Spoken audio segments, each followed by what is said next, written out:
Welcome back to Tarot and Beyond. Today we're doing another pick an image reading, and this one is in regard to karmic ties that are ready to be cut right now. So we're going to get as much information as we can about what this karmic situation is, maybe even who it's with and when it originated, and we're also going to do a cutting ritual to clear you of this attachment. So choose from the scissors that you see here before you. We have image number 1, image number 2, and image number 3. Select the reading or multiple readings that you feel intuitively called to receive the messages that you're needing at this time to clear this karmic pattern. Find the timestamps linked in the description box and also pinned in the comments below so you can jump ahead to your selected reading. And we'll see you there. All right, hi group number 1. If you chose this image of the scissors, welcome to your reading on what is going on with these karmic connections and how to cut the cords. So to save time today, I did pre-pick a lot of the cards, but we are going to get some additional messages from tarot and from some symbols and other fun things that I have. So let's take a look first at your oracle cards. You have the rattlesnake. The experience that you're presently going through is an initiation into fulfilling your purpose as a healer. So it looks like this karmic pattern for you, group number 1, is very much to do with your healing and even becoming a healer for others. You also have Goose. Take time to rest and recuperate rather than continuing your striving. So I feel like Goose here is talking about you having a little bit of a break so that you can heal this karmic pattern, because it does feel like there was venom with the rattlesnake. There was venom here, and the goose is helping you to rest so that you can heal and remove that venom from yourself. You have Kiwi. Do a walking meditation each day for the next week. All right, so maybe this is what they're also recommending, is that you move your body and get that venom out of you. So it's almost like moving your body so that it gets out of your bloodstream kind of thing, but it's just an energetic purging that I'm seeing you going through. All right, so these cards here are past life cards and past life karma cards. So we're going to take a look at these to see if we can get any information about how this karmic pattern was created, if it was present life or past life, and how to clear it. You have health in reverse with the caduceus with the snake. Look at that. Wow. Group number 1, you are a healer, and the reason why you're going through all of these challenges is because you're meant to heal yourself.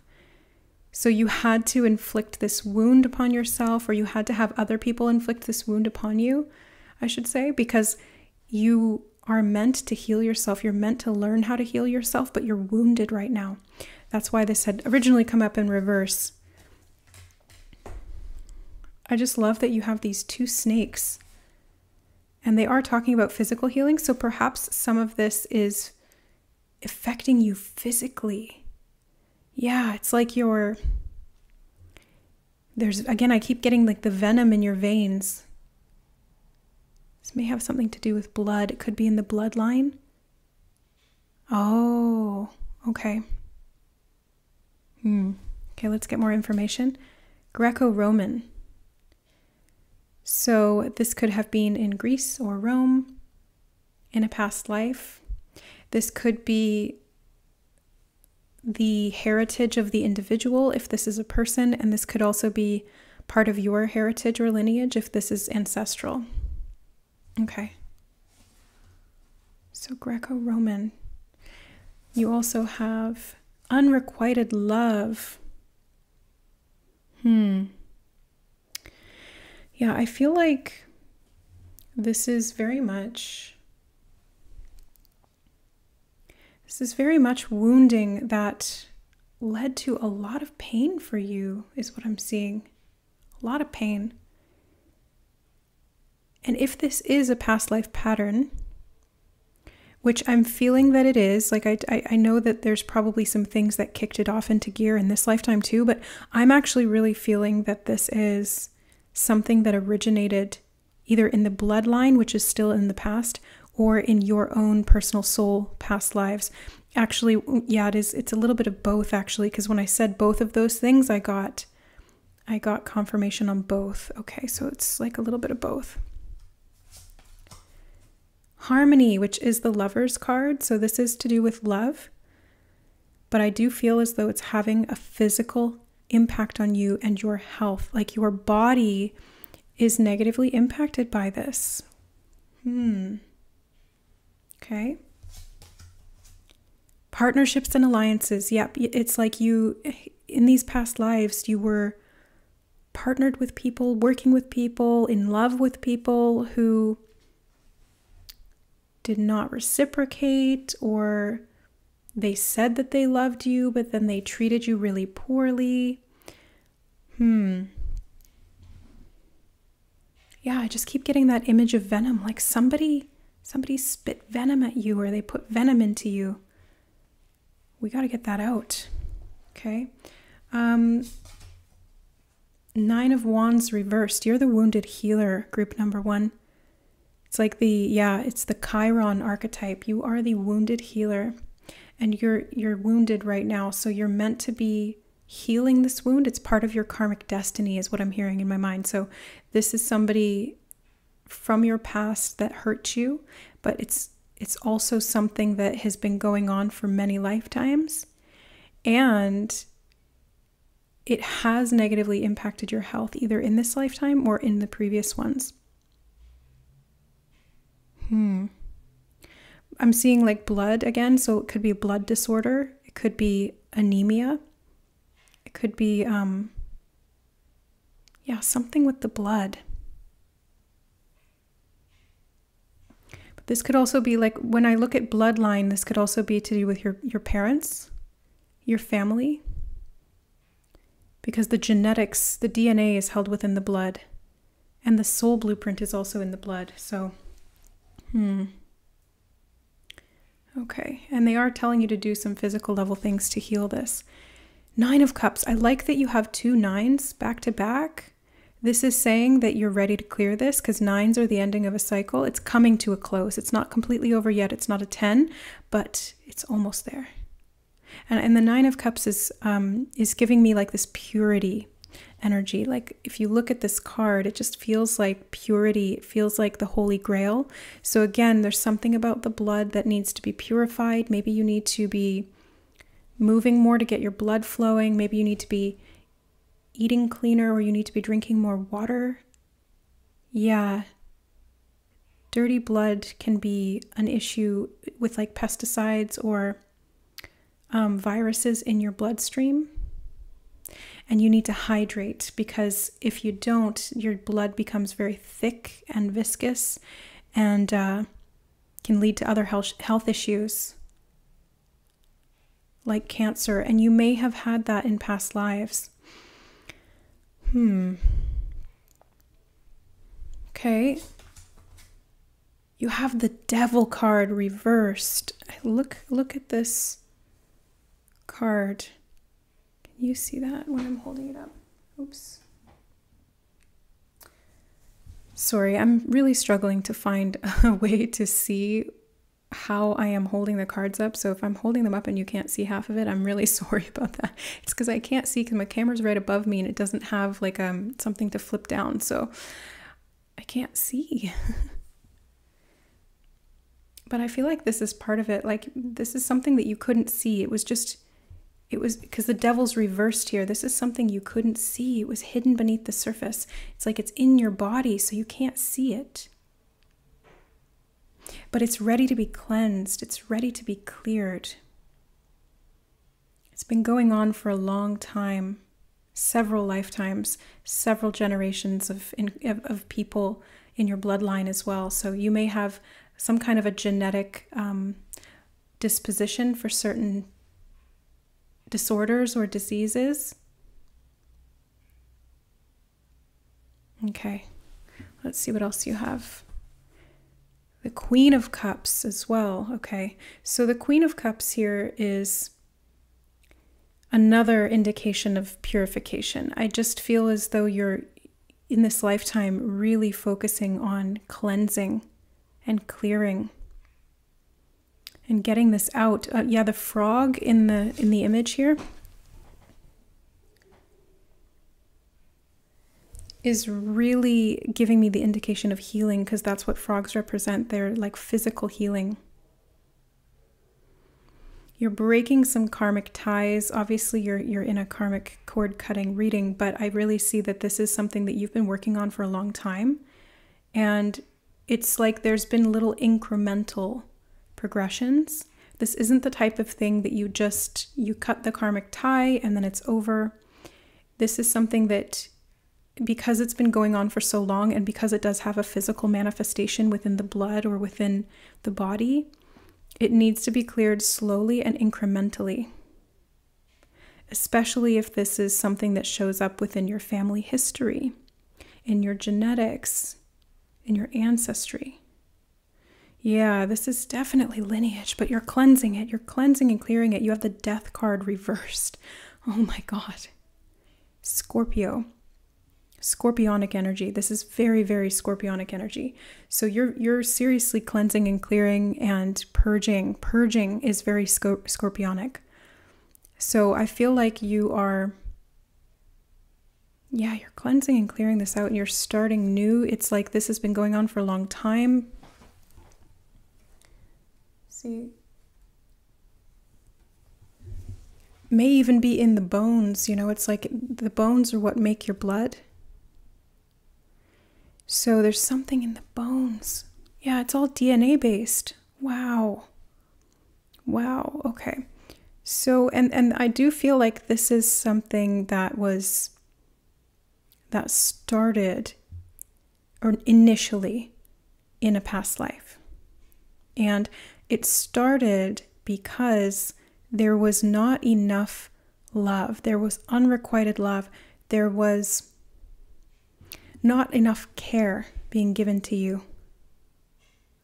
Oh, okay. Let me just tune into this really quickly here and see if I can get some more psychic, just like visuals on what caused this.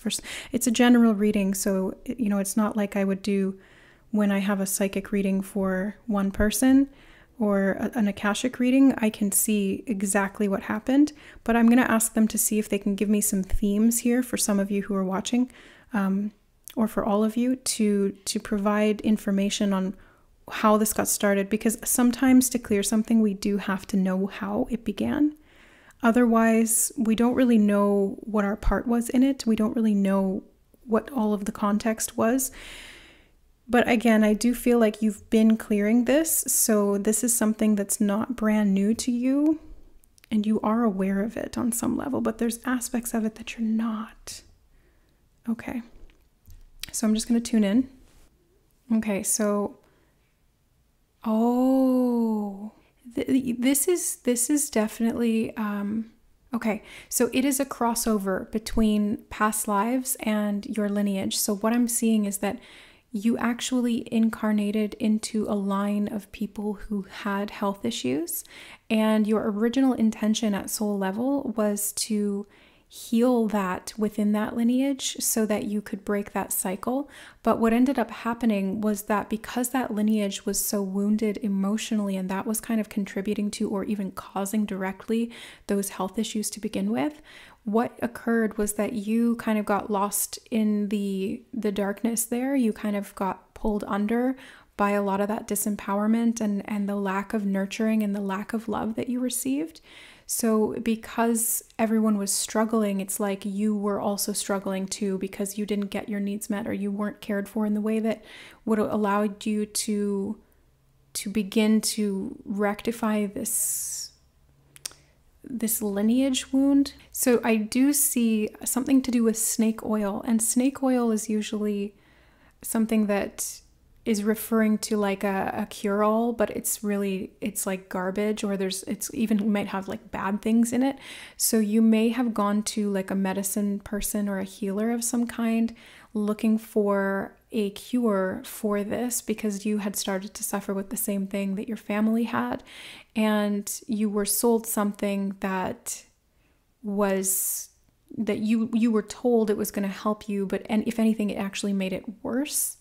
And I'm feeling like there's this sense of like it's like the floor dropping out from underneath you, that feeling of just hopelessness and like free falling into the abyss. It just feels like your soul got very, very kind of over encumbered and like weighed down by the experience of this lifetime and this lineage, because it is very much in the DNA.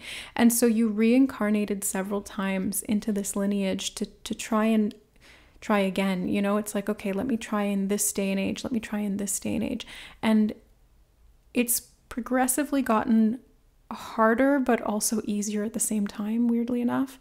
It's like it's gotten harder because it's more entrenched, and that karmic pattern, that wound is just kind of getting a little bit deeper and deeper. However, it's also getting easier because the deeper the wound gets, the more obvious and the more obvious it becomes. So you can't deny it. You can't like avoid it.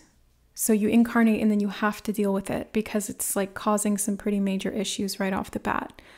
So what I'm seeing is that the reason you were drawn to this reading today is so that you could understand why this kind of started in the first place. And it was to do with wounding. It was to do with that family wounding that was going on in the lineage.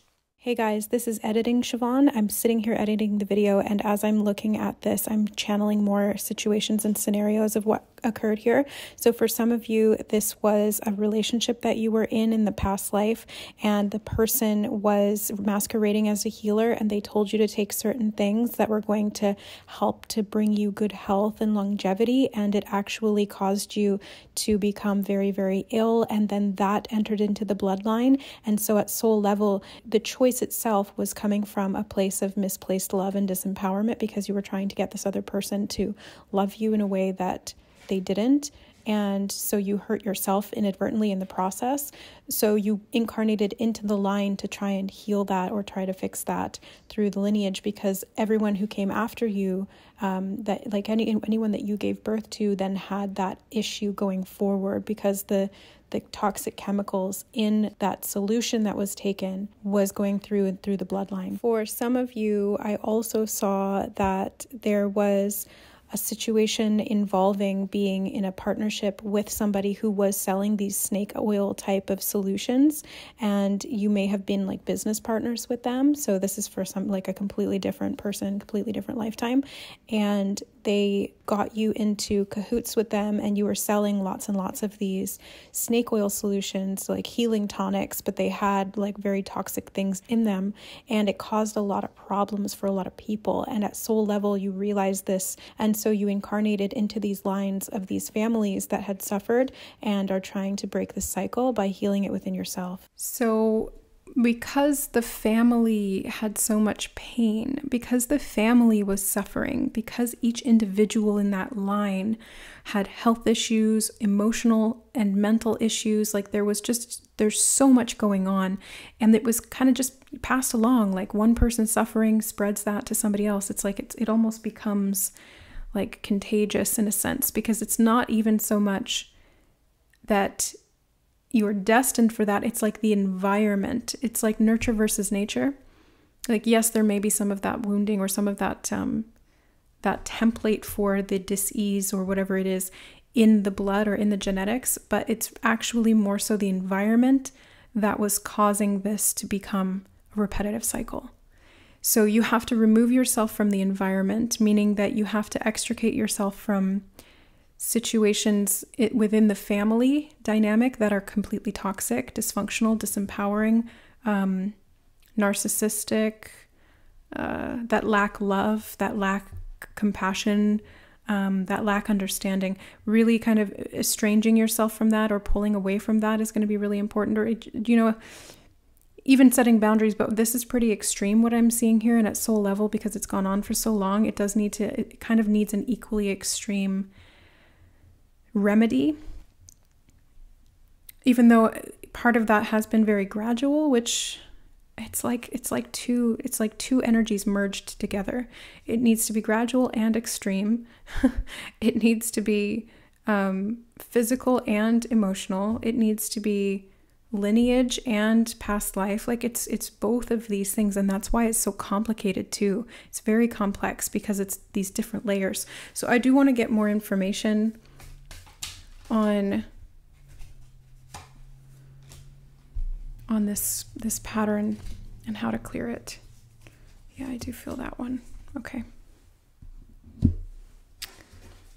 Oops. You have the Two of Pentacles. Yep, that's what I was just saying. It's two things. It's like there's two aspects to this, and maybe you've dealt with one or you're aware of one, but there's another one. So it's the past life and it's the genetic lineage. It's the gradual change and it's the abrupt change. It's like both. It's very much both. So it is important that you factor that in treating this, in dealing with this. And trusting yourself really is what I see here. You have to trust yourself to heal this. You have to step into your power. You have to trust yourself to be able to handle this, because it was trusting other people that really contributed or exacerbated or even caused this wound in the first place. Five of Cups. There's emotional pain here that needs to be released. It's definitely coming from the past. That's what the Five of Cups is talking about. We know that this is a past pattern.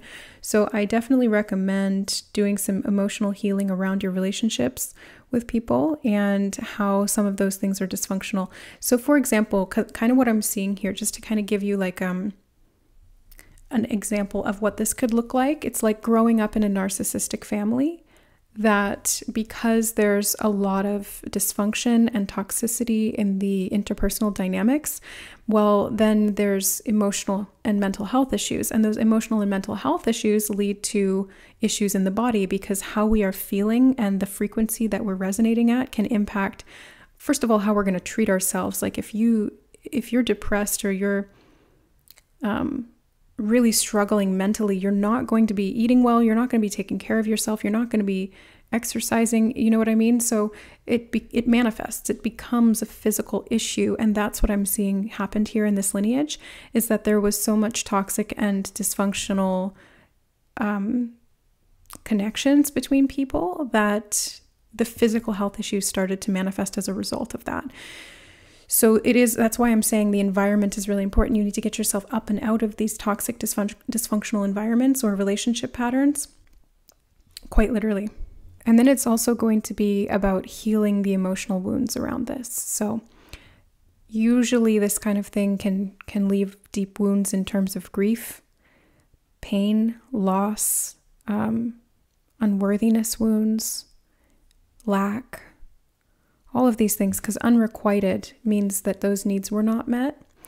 And that's kind of what's perpetuating these health issues. So the first thing that I would recommend here, other than doing this cord cutting, is really to take care of your own health. It is to prioritize your happiness, your wishes, your fulfillment.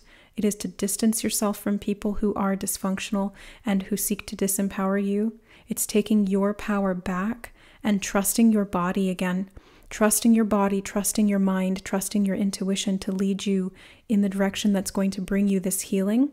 So doing some emotional healing, doing some mental healing, forming relationships with people who you feel that you can trust and really feel into it, you know? And I mean, to really be able to discern who you can trust, you do have to trust yourself first, actually. So if that's not happened yet, then that's where I would focus, is really trusting yourself first, building up your relationship with yourself, your body, your mind and soul. And then once you've got that really solid, then you can better discern who you can trust outside of you. Let's see what else you have here. The Nine of Cups again. Oh, you guys. Look at this. You have two of the Nine of Cups back to back. So you are so blessed here, group number one, because this trauma and this pain and these health issues are meant to be healed. It's the whole reason that your soul incarnated into this line, this lineage, this pattern, is so that you can, I just heard emancipate yourself.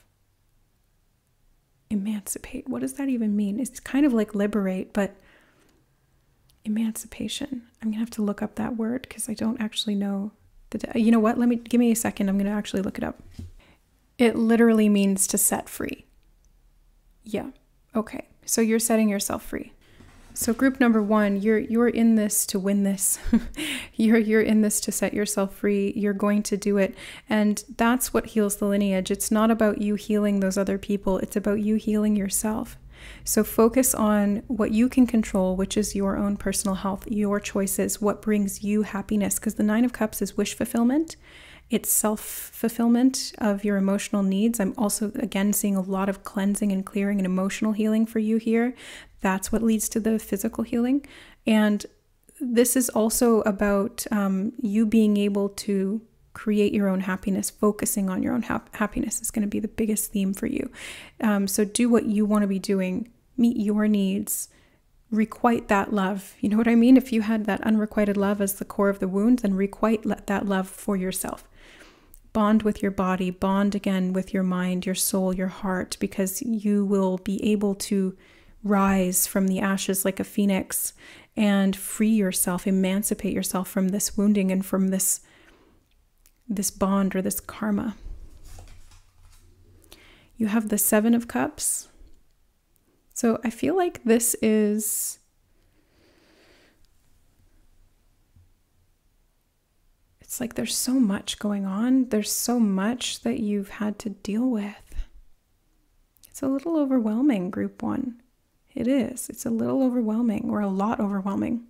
I can see some of you nodding your head. Yeah, it's overwhelming. But this is where you learn to trust yourself again. This is where you learn to take back your power and your ability to heal. And you can recognize when things are toxic, because they're showing me the snake.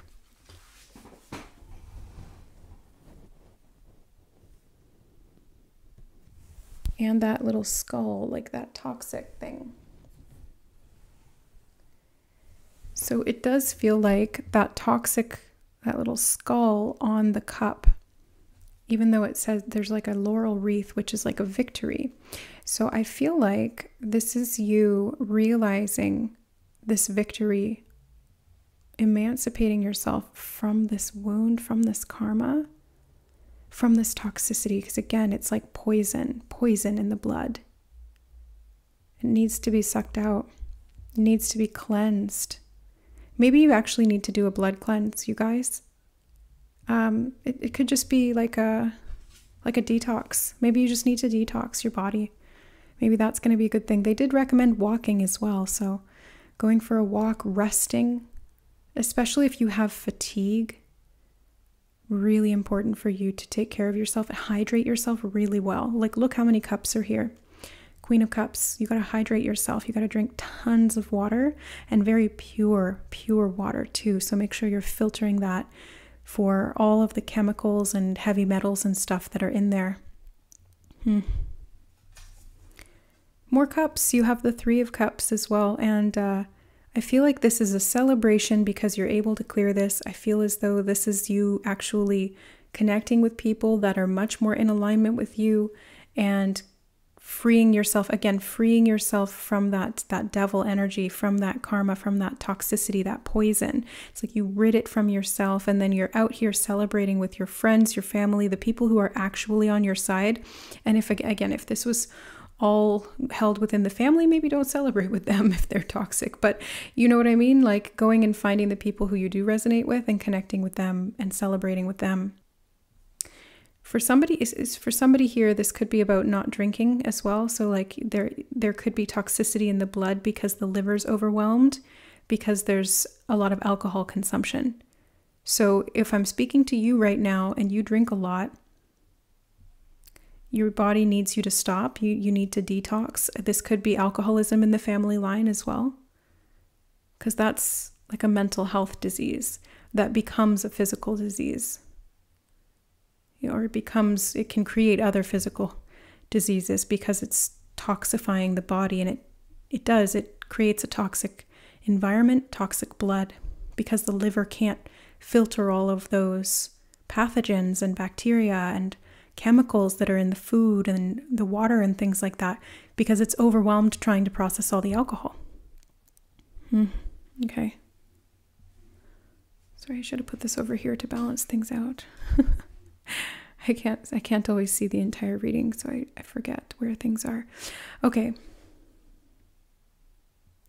Now we're going to do something a little different. We're going to use the Fireside Story dice to indicate what you need to do now. I mean, we've already gotten some indication of what you need to do. They've talked about detoxing, stepping out of the environment where these toxic family members or people are, not connecting with them, focusing and prioritizing your happiness and your health, drinking lots of water, walking, eating fresh fruits and vegetables. Yeah, detox, detox, detox. Okay, like loving yourself. Oops, okay, we've got 2 already, but I want to ask specifically for group number 1, what do they need to be doing to cut this karmic cord, to clear this attachment, to heal themselves and free themselves from this bond, this bind, this health issue. Okay. All right. So the first one that I'm seeing and that came out first, and again, it's like, it just wants to be first, is the baseball. So the baseball is making me think of like stitching. So this could be something that like you've actually needed surgery for, or that if you left it for too long in any of those past lives, you did need surgery or you had surgery for it. So this is something that, yeah, this has been painful. This has been really painful. I'm going to put this over here, actually. So I'm seeing the turtle next, and the turtle is really speaking to me of, again, slow, steady progress. This has been taking a long time, many lifetimes, many generations. This has been going on for, but you're able to focus on what you need to be doing. You're very sort of honed in. It's like the blinders are on, and that can be a good thing if you're needing to discipline, if you're needing to focus and you're needing to really hone in on what the issue is and to resolve it. The other side of that, though, is that, again, you may not be seeing everything because those blinders are on, so you're not getting the 360-degree view. You're just getting what's right in front of you, which may be the presentation of the health issues. So if you have those health issues and you're not aware of the other contextual things in that, that issue, the root of it is the emotional needs being met. The root of it is your own personal happiness and fulfillment. The root of it is your relationship to yourself and not continuing to participate in unhealthy relationships with others, because that just reflects back to you that pain with yourself and perpetuates it. Okay, the next thing I was seeing here is the burger. They're really focusing on the physical health here. So if you are eating unhealthy, if you are consuming inflammatory foods like processed meats with antibiotics in them, processed foods, frankenfoods, GMO foods, genetically modified, things like that, non-organic, full of pesticides, all of that, fast food, it's going to have a particularly negative effect for you as opposed to somebody else, because you have this genetic disposition, you have this karma, this wound in the blood, and so it significantly lowers your ability to heal. So that's another thing they're saying. Focus on your healing, focus on what you're eating and putting into your body. And that can be an act of love. It's like disciplining yourself to focus on the foods and the substances that are going to help to heal you. That is what is going to prove to yourself that you love yourself. That's the requited love that you always needed all along, because maybe you weren't in those past lives fed very well. And maybe that became a coping mechanism because it was like the only pleasure or joy or sense of connection you could get. Okay, I'm being drawn to the lightning bolt. And here this is giving me like tower vibes, like the tower card. So that's very much about unexpected change or upheavals. It can even be about health issues as well, or breakdowns of things. It can be blow-ups and fights. It can be falling outs. It can also be, just very unexpected, difficult things. So that's kind of what I see here. And again, it's like that fast change versus the slow movement. I just get that 2 energies here for you, and it's very much tied together. They're tied together. You see that there in the card? The infinity sign around those 2 things. They're very much tied together, but they're drawing my attention to the scythe. in the Death card. So this is your ability to cut through that. You're going to cut that. And you're in a karmic cutting. This is literally what we're talking about in this reading. Okay, but you might be scared. You might be a bit afraid to finalize the cutting of this karmic pattern. Now, you might be going, what? Why would I be afraid of healing this? Well, it's almost like because it's been going on for so long, there's some fear around actually letting go of the pattern. It's like we kind of get attached to things even when they're negative because we become accustomed to them.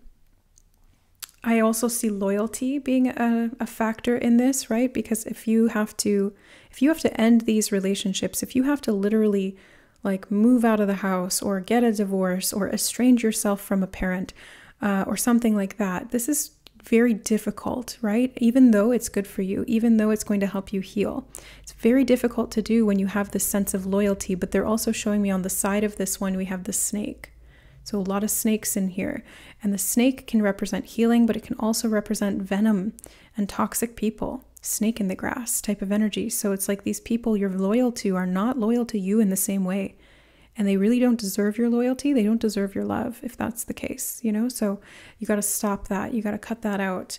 You've got to put your foot down. You've got to walk away. You've got to set those boundaries, sometimes very, very stringently, right? Like sometimes you have to just end the relationship entirely, block and delete them, no longer allow that correspondence to take place because the environment in that is toxic. And so to heal, you cannot heal in the same environment in which you got sick. So group number one, you need to change up your environment, because that's what I'm seeing with the tree here as well. It's like you need to get into fresh air, fresh environment, fresh relationships, because that's what's going to help you to detoxify. It's like they're showing me the freshness of the air in an evergreen forest. It's got, I think they're called terpenes that are emitted from the evergreen leaves, and they can actually help to heal your lungs. They can help to heal your blood. And grounding has also been significantly proven to reduce positive ions in the body, which are actually negative. Like they're called positive ions, but they're negative for you. They're bad for you. And so it helps to get blood flow and circulation going again. So this could actually be going and doing some forest bathing, like going for walks in forests. And they did say go for walks. So to heal this, you can go for walks in forest. You can reconnect to nature. You can ground yourself. You can breathe in that fresh air because it feels like you've been breathing in like stuck, stagnant, stale air for many years or many lifetimes. Again, because this is something that's been going on for a long time. And you have the beach card. It's like a little vacation here.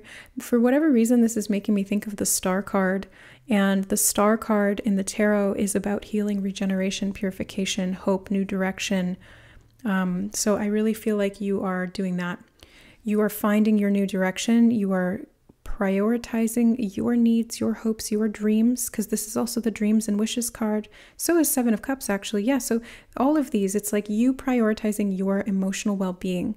That's what's going to help you heal your physical body and get out of these really aggressive types of wounds that keep repeating and exhausting you. You might even have energy issues, like if you have chronic fatigue or adrenal fatigue, it could be dirty blood. Okay. And you have the Disco Man. What I'm feeling from this is move your body. Circulation. Get that blood flowing. Get more oxygen into the blood. Yeah, you might be oxygen deficient. You might be anemic as well, because that can also be it's a blood issue that prevents oxygen from being delivered into the cells or into the organs. So you may need to actually just move your body, and that's why they recommend going for walks. That's why they're recommending going into the forest. All of these things are going to help you heal. Now the pencil here,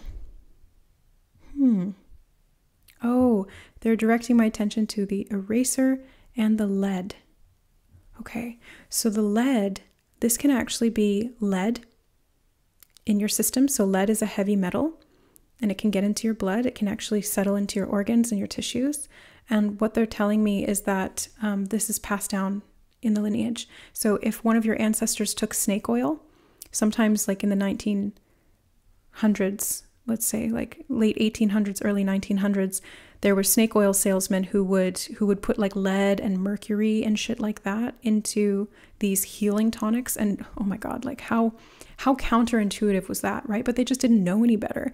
And it was cheap to get those chemicals or those heavy metals, so they would just throw them in there and as like filler almost. And if people ingested that in your family line, that's going to carry through the lineage, through the blood. So every time that the mother gives birth, or even the father, it can be transmitted through the, you know. So the bodily fluids, let's say, that can create this perpetuation of the cycle of lead being in the system.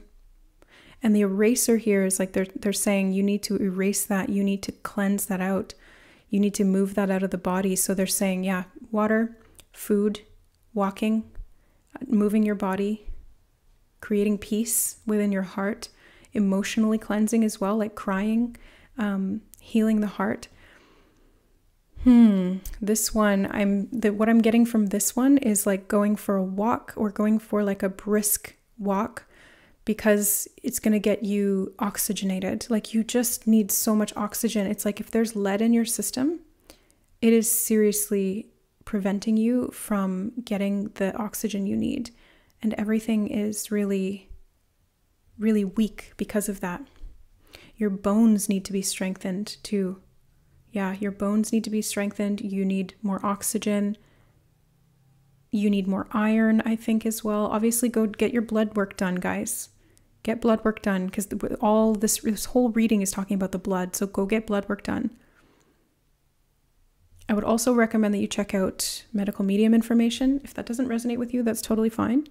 But Spirit led me to medical medium for my health issues, and I'm currently following the protocol and listening intuitively to my body as well. Like sometimes it will ask for certain things from different protocols of medical mediums, and like the heavy metal detox smoothie is really great. I actually had that today. It's got spirulina, barley grass juice, cilantro, wild organic blueberries, and I put wild organic blueberry juice in there too, plus some dulse. So that really pulls all the heavy metals out of the system and helps your body to release them. It helps your liver to heal.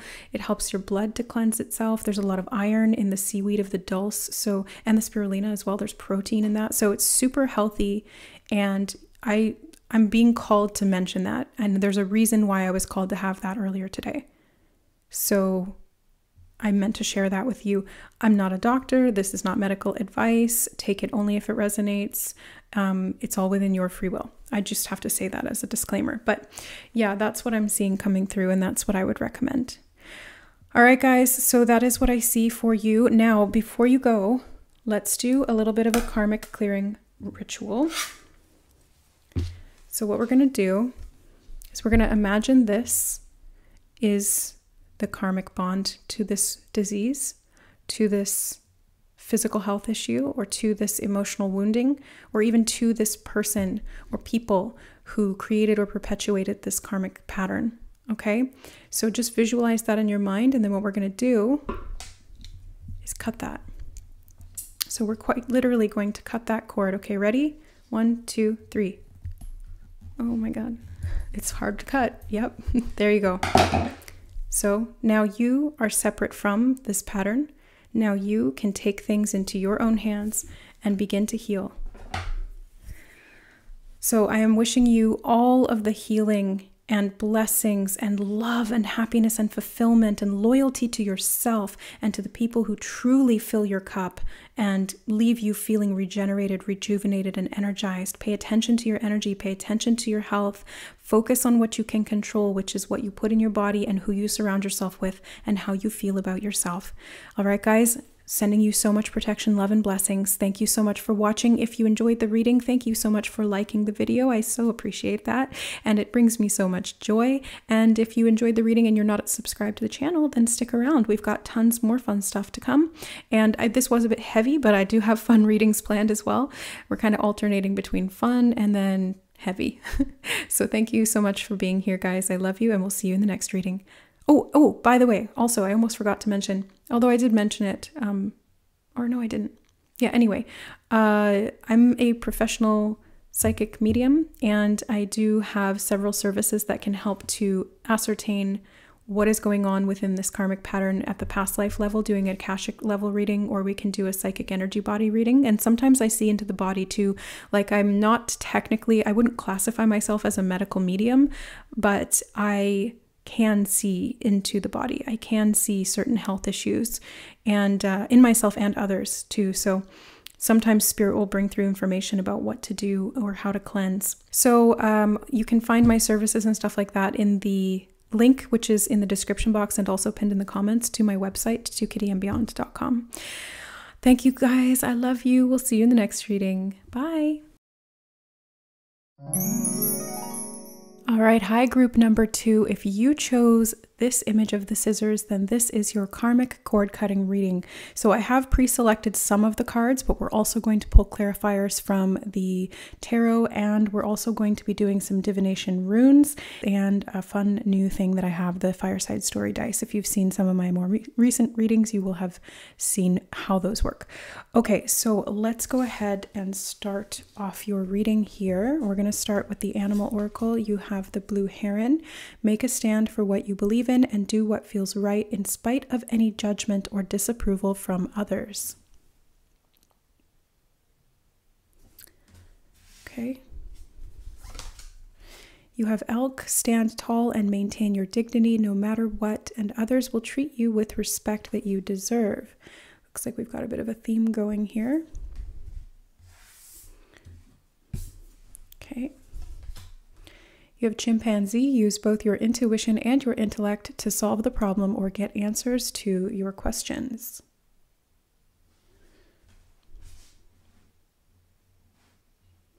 Okay, and then the next 3 cards are past life cards. So we're going to be looking at if this was a past life karmic pattern or a connection, and possibly how that played out so that you can understand it and really know what to do to clear it.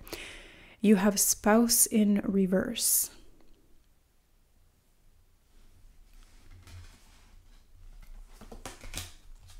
Father also in reverse.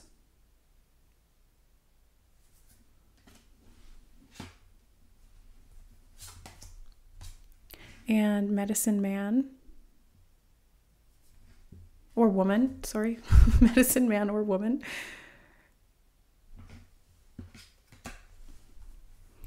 And you have accelerated motion, which is the 8 of Wands. You have fulfillment of wishes as well. Okay, so before I get the rest of your tarot cards on the table, I do want to just take a look at what I'm seeing so far, and we'll see what's coming up. Okay, so group number 2, what I'm seeing so far is that this karmic connection or wound has significantly limited your ability to manifest. It has significantly limited your ability to create financial wealth for yourself. And this may have something to do with money as well. Like, you might have self-worth issues that directly correlate to lack in terms of your finances, whether that means that you can't hold on to money, or you can't retain it, or you can't make enough of it, or you have some, but it just doesn't feel like it's enough. So I'm getting this feeling of these past relationships, and I'm actually feeling this more about your present life. So I don't think that this is necessarily past life for related. For some of you, it may be, but I'm definitely getting a more present life pattern. So for example, let's say that you had disconnection from your father in this lifetime, whether that was emotional, mental, or physical. That separation, that distance, or that lack of connection created some boundary issues for you, and that is what I'm seeing over here with spouse. So things really accelerated, they moved really quickly into the other areas of your manifesting life. So essentially, like, if you had separation or disconnection from your father, there can be feelings of unworthiness or feelings of abandonment or disconnection. And then because of that, there's issues, I want to say, like difficulties with manifesting a partner or having healthy relationships, and specifically with boundaries. Now, we do talk a lot about boundaries on this channel, and I will continue to talk about boundaries on this channel because boundaries are so pivotal to our healthy relationship with ourselves and others. And what I'm seeing here with elk and blue heron is that it's really about standing up for what feels right for you. It's about doing what your soul is calling you to do, standing tall in your beliefs, speaking up for yourself, trusting your intuition as well with chimpanzee. So this is very much about you honoring and trusting yourself. And if you couldn't trust your father figure or a parent in that role, then this can significantly limit how you're able to show up in relationships. So I do see that this cord that needs to be cut may be connected to both the father and to past romantic partners, because these two aspects are kind of mirroring each other. It's like the type of emotional dynamic that you had with your father is then going to show up in the types of emotional dynamics you have with partners. Now, I do love that you have medicine man or woman centering the reading. So I feel like you are a healer, whether you're doing this professionally or just internally, very much on your own. Group number 2, I feel like you have this support from the universe to be able to clear this, or you have this knowledge or this wisdom. It's like you're able to hold on to spirit in a more tangible way than some other people might. And so because of that, you're able to actually speed things up. So you're very actually quick at manifesting. So group 2, I actually do feel energetically that you have a very, very high power when it comes to manifesting, but the problem has been that this unworthiness wound or this lack or these lack of boundaries or lack of trust of yourself have prevented you from really using that in a way that would serve you, that would really prove beneficial. It's like all of the manifesting power that you had was being used ineffectively or even counterproductively. So healing this and cutting this cord is going to be what helps you do that. And by the way, stick around until the end because we're actually going to do a cord cutting ritual together. So let's take a look at your tarot cards. You have the King of Coins. Yes, that's what I'm feeling here. King of Coins is King of Pentacles. This is about money, finances, stability, security, wealth, sense of worth, and especially since it's the King of Coins, this is connected to the father as well. So I do feel as though this energy is something, again, that stems from the father in this lifetime.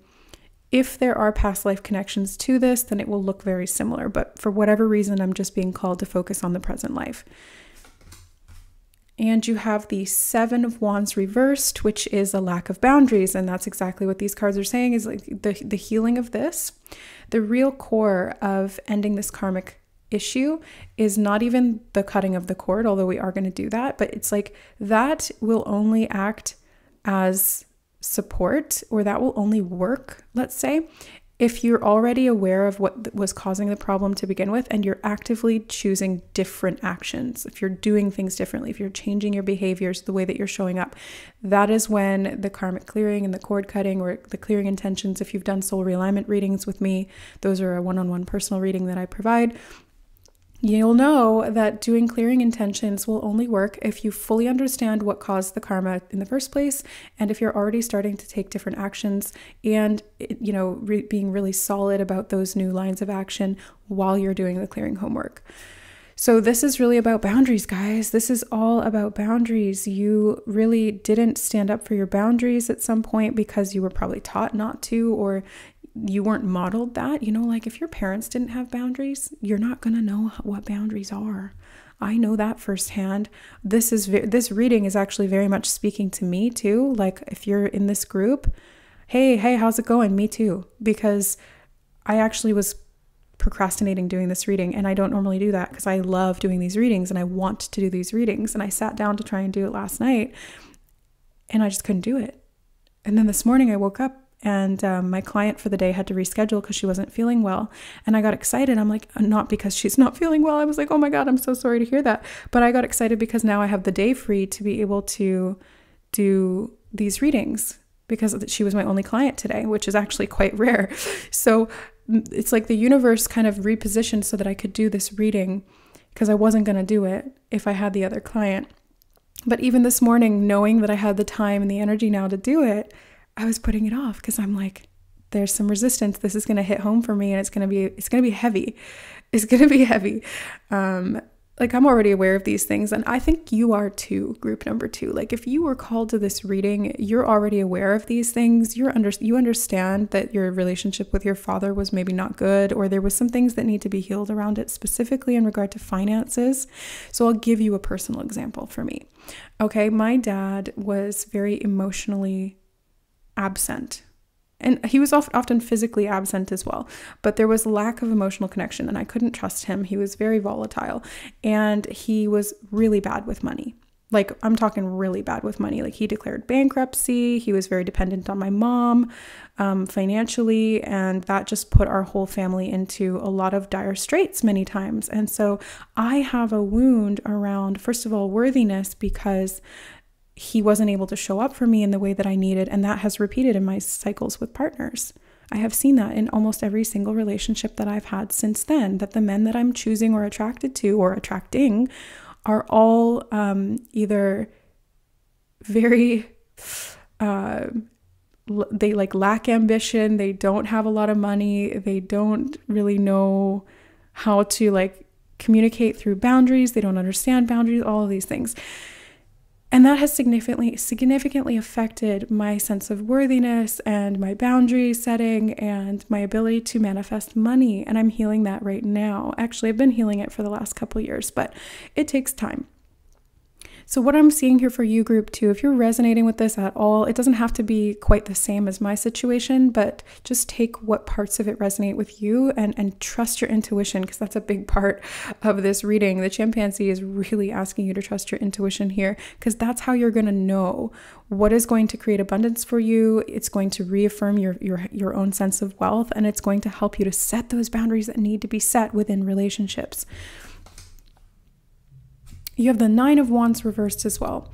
So this is the wounded healer archetype, the medicine man or woman. And I definitely personally identify with being a medicine woman. I am a psychic.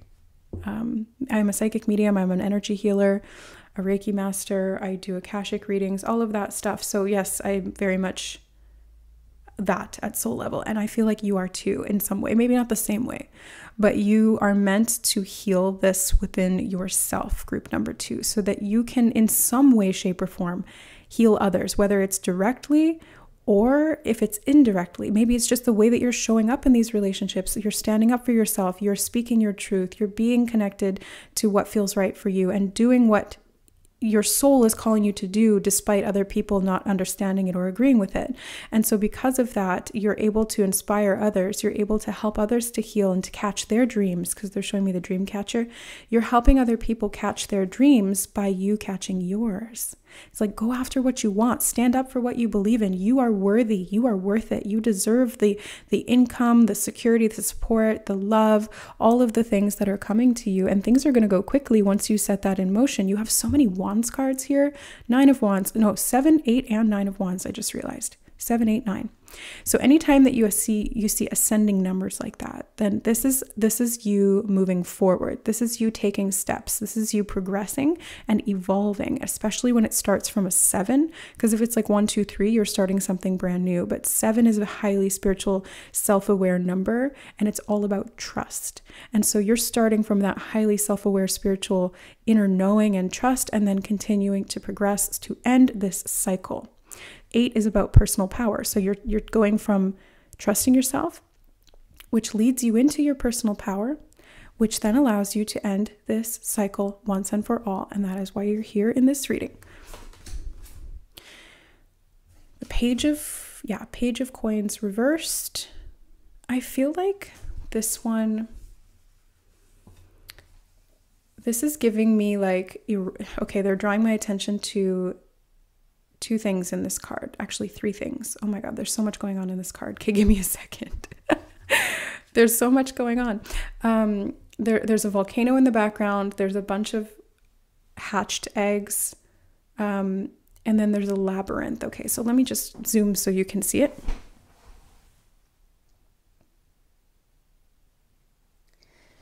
So what I'm getting from this is that the volcano represents volatility. And I literally use that word to describe my dad. So yeah, makes sense. Volatility.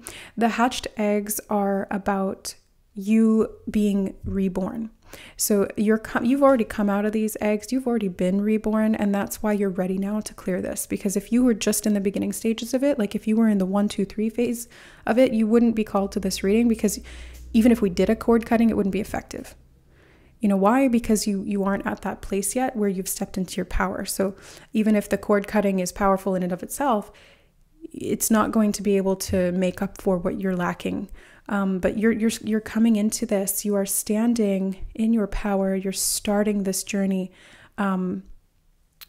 You've started this journey. Now, what I'm seeing is the labyrinth. It's like, this is complicated. There's many different twists and turns to this, but they're all leading you back to your heart. Because especially this type of labyrinth, which is round, it's leading you back to the start. It's leading you back to yourself.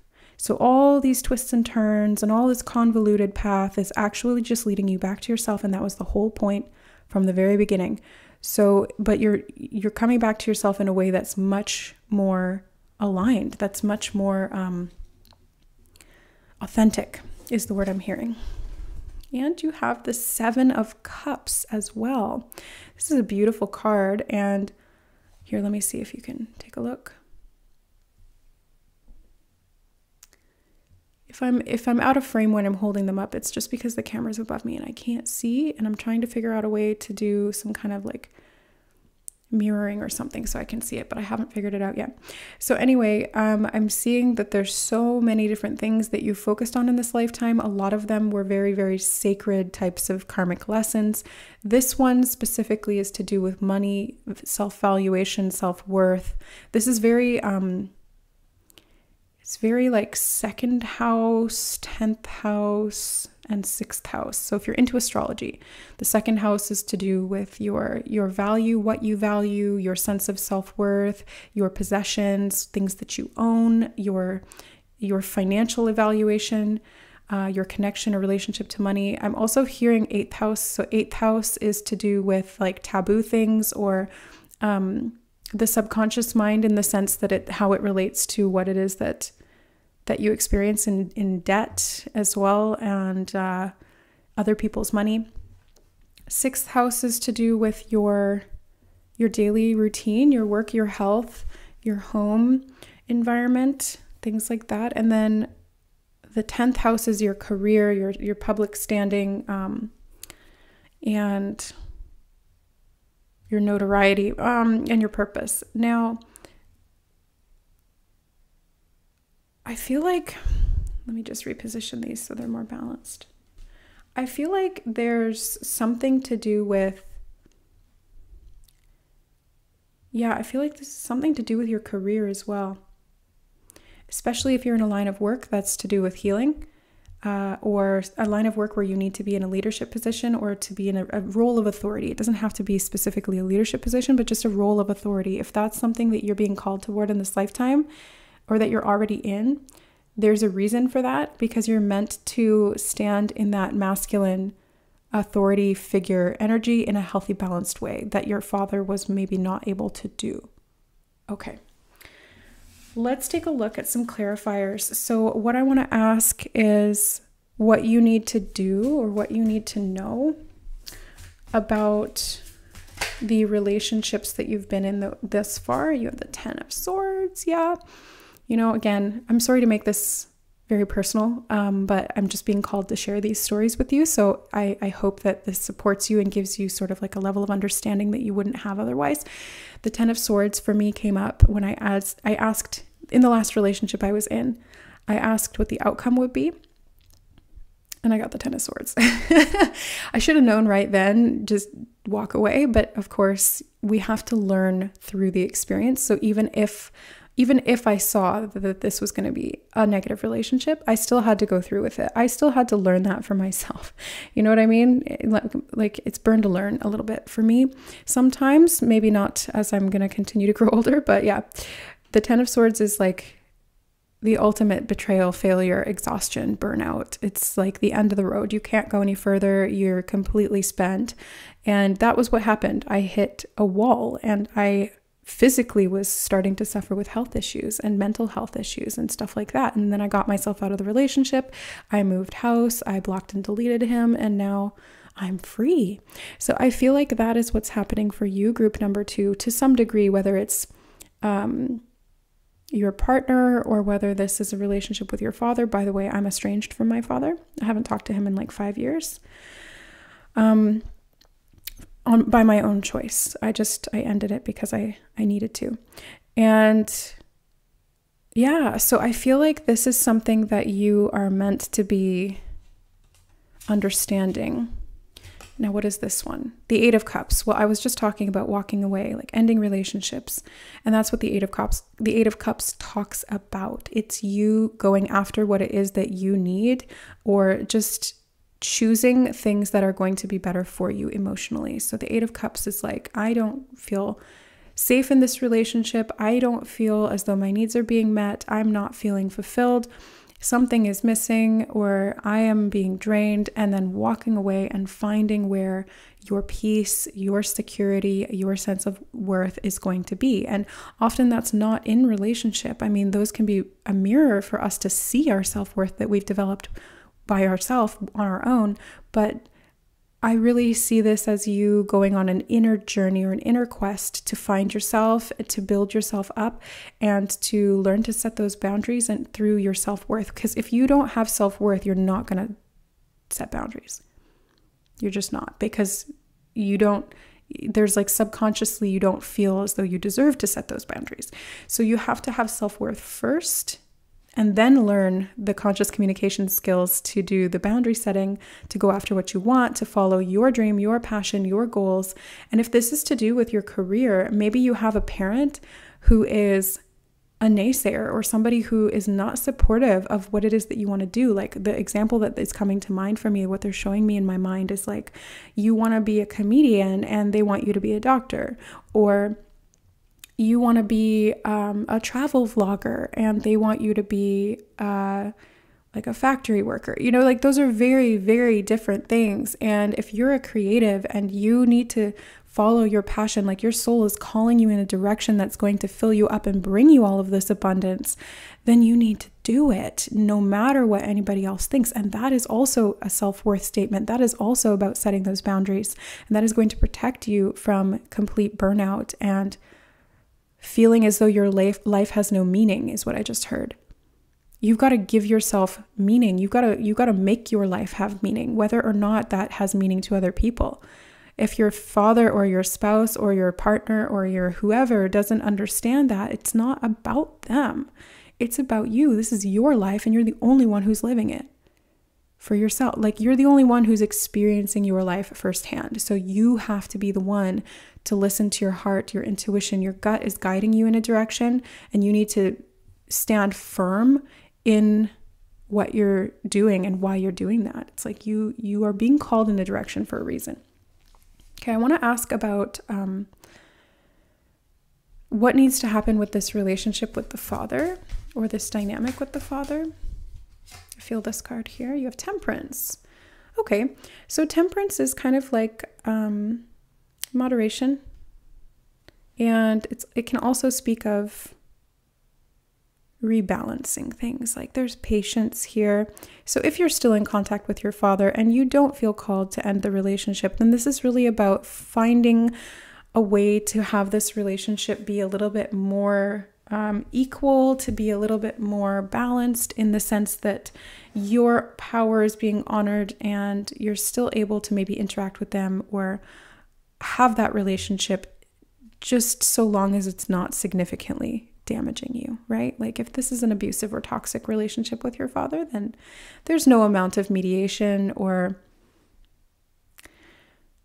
trying to balance things out or patience that is going to change that necessarily. I mean, that's not a hard and fast rule. There's so much nuance to this, and this is a general reading, guys. This is a general reading. So just, you know your situation.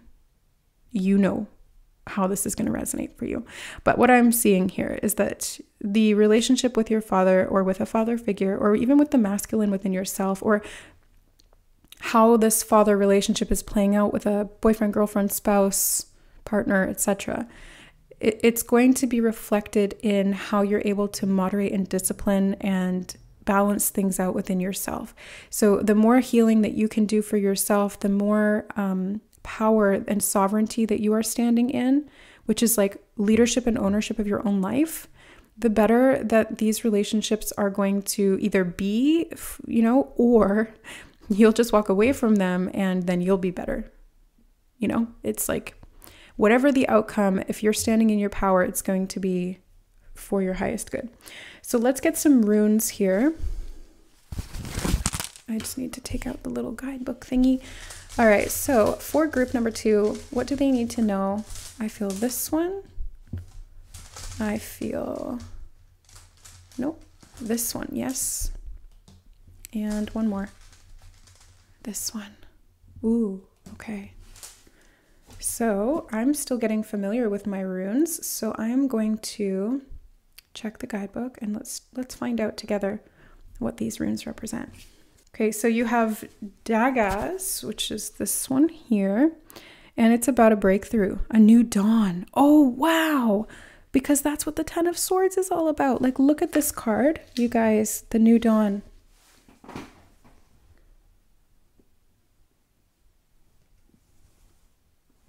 See that in the background there? The new dawn? That's the Ten of Swords. It's like you've been through the dark night. You're done with it. It's over. And it got as bad as it could get. But guess what? After the darkest night comes the dawn. So that's exactly what Dagas is talking about as well. It's a breakthrough. It's a new dawn. And it's also talking about satisfaction, a positive outcome, awareness, and security. Yes, I did have a feeling that this was to do with security. It's definitely about awareness. And I also see this as a positive outcome. So that's good, especially since we do have the fulfillment of wishes card. This is going to bring positive things to you. It's just, you might have had to go through some of those darker times to get to it, because you had to learn these lessons about what you value, how you value yourself, what you're willing to stand up for, and what you need to do to set those boundaries so that you do stand up for that. Okay, next you have, it's supposed to go like this. And this is also about new beginnings. Wow, oh my God, Berkana. Berkana indicates regenerative powers and personal growth, new beginnings, birth, prosperity, beauty, and conception. We were seeing those themes of birth in the Page of Coins with those opened eggshells. And eggshells also speak of protection. They're reminding me, it's like in witchcraft or Wicca, you can use eggshells as protection, along with like salt and ash and things like that. Yeah, new beginnings. So birth, prosperity, beauty, and conception. So it's like a rebirth of your life is what I'm feeling. It's the new dawn that leads to the birth of your more authentic self, because you're regenerating, and the regenerated version of you, this new personal growth that you're going through, is significantly more authentic to who you were always meant to be and who you are at your core. But you lost that along the way through some of this devaluation and pain and suffering and lack of boundaries, and not asserting yourself and not going after what you truly, truly wanted. Maybe even not being honest about what you truly wanted with yourself because you feared disapproval from others. Or maybe they straight up did disapprove of it, like we were seeing in some of the other examples. Okay, let's find this one. Holy cow, you guys, group number 2, this is amazing. You have Sorvolo. So this is about achieving goals, support, and protection coming in. It's also about success, positive energy, happiness, creativity, and generosity. So you have a dawn of a new day, a major breakthrough and rebirth through personal growth. And then you have so much protection, you have so much prosperity, and a lot of success, positive energy. That's what I was feeling from that 8 of Wands. It's like you are moving forward. You have the ability to alchemize That's what this is. You are alchemizing. That's very much what temperance is about too. It's like you're taking one thing and mixing it with something else and turning it into something completely different. So if you take this pain and you mix it with love and self-acceptance, now it becomes transmuted. It's no longer pain solution anymore. It's not just a diluted version. It's like you're taking that pain and transforming it into power. You're transforming that pain into creative inspiration, or you're alchemizing it into money even. You know, you might go from rags to riches. Holy cow. This is amazing. Group number 2. We're not done yet. Let's take a look at your fireside story dice. So if you've seen me use these before, basically what they are is just dice with different images on them, and I use them to divine through what those images prompt within me in regard to the reading. So let's take a look and see what is coming up for you. So actually, let me just move your runes down here so that they don't get, I mean, they're probably going to get hit anyway, but let's take a look for group number 2. What do they need to know about this pattern and clearing once and for all this karmic cord of attachment and stepping into their power, their wealth, their security, their boundaries, and their self-worth and success? Okie dokie. Woo! We got a couple so far. All right, so for group number 2, what do they need to know? Okay. So I see the tree. I don't know how far I need to go so you can see it or if it's focusing. But it's like an evergreen tree, and I feel like this is about you refreshing your life. Oh, evergreen. The word evergreen is drawing to mind something that it's like even in winter it still stays green. So it's like you didn't lose your spark. It was just it was always there. Yeah, it wasn't even dormant. It was always there. Your spark is still there. You are evergreen. This can also be about if you're looking to make money on something. Evergreen is really talking about something that you do once and then it continues to bring in profit.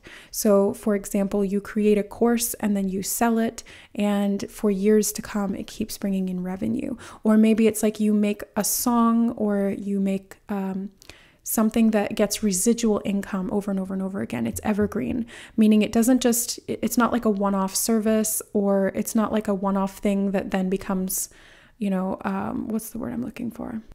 I don't know why the word irresolute. That's not the word I'm looking for. Spirit, can you help me out here? Becomes irrelevant. Thank you. If it becomes, it's like it doesn't become irrelevant. It stays relevant and people still want it. It's evergreen. You are evergreen, group number 2. Okay, I'm seeing, look at that. The canoe landed on top of these two. So I'm actually going to have to read these together as a group then. What you have here with the canoe is making me think of this journey that you're going on, this quest for finding yourself and connecting to yourself. I really see that this is the evergreen nature of your soul. It's always going to call you in the direction that you're meant to be going. So it's very important that you follow it. You do have the hand, the stop hand. Okay, let me just tune into that really quickly. Oh no, I apologize. This is not the stop hand. This is the clapping hand. Oh, wow. So group number 2, that's the message. That's the message, isn't it? That you may have come up against stop hands in the past, people telling you not to do that, or that's not good enough, or you're not good enough, and coming up against these brick walls, but now they're going to be clapping. People are going to be clapping for you. It's evergreen. This journey that you're going on, it's going to be successful. That's what the clapping signifies to me, is that it's going to be successful. And then the cow with that one as well. Okay. They're bringing to mind how does it go? Why would they buy the cow when they can get the milk for free? Yeah, it's like you're not going to be giving away the milk for free. That's the boundary. That's the boundary. You're not going to give away the milk for free. And because of that, this cow is this abundance that you're able to create out of thin air from yourself is going to really be evergreen, and people always want it. Whatever it is that you're creating or that you are being or doing, it's like people want that. So they're going to buy the cow, or they're going to invest. They're going to buy the milk. You know what I mean? I see a lot of profit here for you. Okay, I was looking at this one, but I'm also seeing this one with it. So I almost want to read these two together. Oh, I see. Okay, yeah, that makes sense. This is like hard work. So these two together is making me think of putting in the work. So it's like blood, sweat, and tears have gone into this already, but I feel like this is like a whole new level of it now. It's like you're fixing things, you're clearing this karma, and you've put a lot of work into that too. And that's why you're going to see a lot of outcome of positive success, return, and protection as well. You are being most significantly protected so that these things flow smoothly. Because now what they're showing me in my mind's eye is like a plumber coming in and fixing the pipe. So if you were losing energy before, this is going to significantly bring back your energy. And you know what? The 10 of Swords can be about energy fatigue and drain too. Like I was saying, at the end of that relationship that I had with that narcissist who was very similar to my father, the energy that I had was so low that everything was falling apart. I felt chronically overwhelmed. I was barely keeping up with my client work. I was just exhausted, completely exhausted and spent. And clearing that karma has brought new life back to me. My skin is healthier. I've lost weight in a very healthy way by eating healthy, because I have the energy to eat healthy and to plan my meals and to dedicate time to that. And I've been able to just feel such a greater sense of self-worth. So this is why they're having me say this to you, group number 2, because this is what you're doing. You are fixing this problem, which is bringing this energy flowing back in. And your vital force energy is what creates your success in terms of finances, in terms of love and romance as well. You know, if you want a healthy relationship, you really do need to be in alignment with yourself, value yourself, and have that vital force energy coming in, because they're drawing my attention over here to the house. So this is, it's like your security. This is all about your security, and not just your physical or financial security. It's your security within yourself. This is what you're bringing back online. And because of that, it's like the foundation becomes very, very firm. Because you're taking a look at yourself and you're seeing things more clearly. This is giving me like detective vibes. So you're looking into this pattern and you're seeing things that you did not see before. And because of that clarity that brings, that awareness that brings, you're analyzing, you're discerning, especially with the 7 of Cups sitting right next to this magnifying glass. It's like you're taking a very close look at all of your options. You're taking a very close look at also all of these things, all of these emotional wounds and baggage from the past. You're taking a look at like the mental aspects of that, the relationship dynamics. So you're being very scrutinizing. And because of that, you're able to see things much more clearly, and you have this new beginning, this protection, and this success because you're doing this analyzing. All right, I do see the hot dog, and that's the one I'm being drawn to. So let me just tune into this for a second, because I'm not getting anything right off the bat, but they do want me to talk about this. Oh, that's so sweet. Oh, group number 2, what they're telling me, or what they're showing me here, is that you doing this work and valuing yourself and creating this self-security and getting this energy flowing again and clapping for your damn self, not giving away the milk for free, charging what you're worth. It's like standing in those firm boundaries. This is going to bring in, can you even see that? Hold on. This is going to bring in the relationship that you want, because the reason why I'm getting that from a hot dog is because they showed me like the wiener and the bun, and it's like the bun is like hugging the wiener, you know what I mean? And so it's like they're friends and they belong together. It's like they're destined to be together. They're the same shape. They're different things, but they fit together so well. Oh my God. So if you are looking for an aligned relationship or a soulmate or something like that, this is what I'm seeing, is that doing this healing for yourself is not only going to bring in these new beginnings and this success and this financial prosperity and this security and this like valuation of yourself and this personal power and going after your dreams, but it's also potentially going to bring in a romantic partner who actually matches that frequency very, very well and is super supportive of you, because they keep showing me the bun like holding the hot dog. So it's support. You're getting that support and that protection as well. Again, protection seems to be a theme. And let's see. Now, the first two that actually came out were these two, and they're both faces. So I feel like I want to read these together, but they're telling me I have them backwards. They need to go like this. So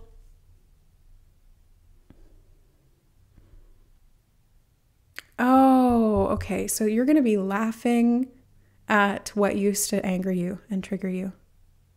It's like you're going to be seeing it for what it really is. And now you're just going to laugh it off. You're just going to shrug it off. Like it's not going to be such a big thing anymore because you understand it for what it is now. You see it for what it is. So you don't take it personally. You don't take it literally or seriously. It's like you're much better able to just be lighthearted. That's what I feel from you. It's like you're being very lighthearted now. And it's not painful like it used to be. It's not exhausting like it used to be. It becomes so much smoother and more efficient because they're drawing my eye to the canoe, and it's like they're showing me it going down a river in a very, very smooth way. It's very fluid, and you barely even need to paddle because the current is just carrying you. And that's why you get this success, and that's why it's evergreen, and that's why it's like you've got this capacity to just create more of it that brings you all of this value. Now, the cat here is specifically speaking to me of having 9 lives.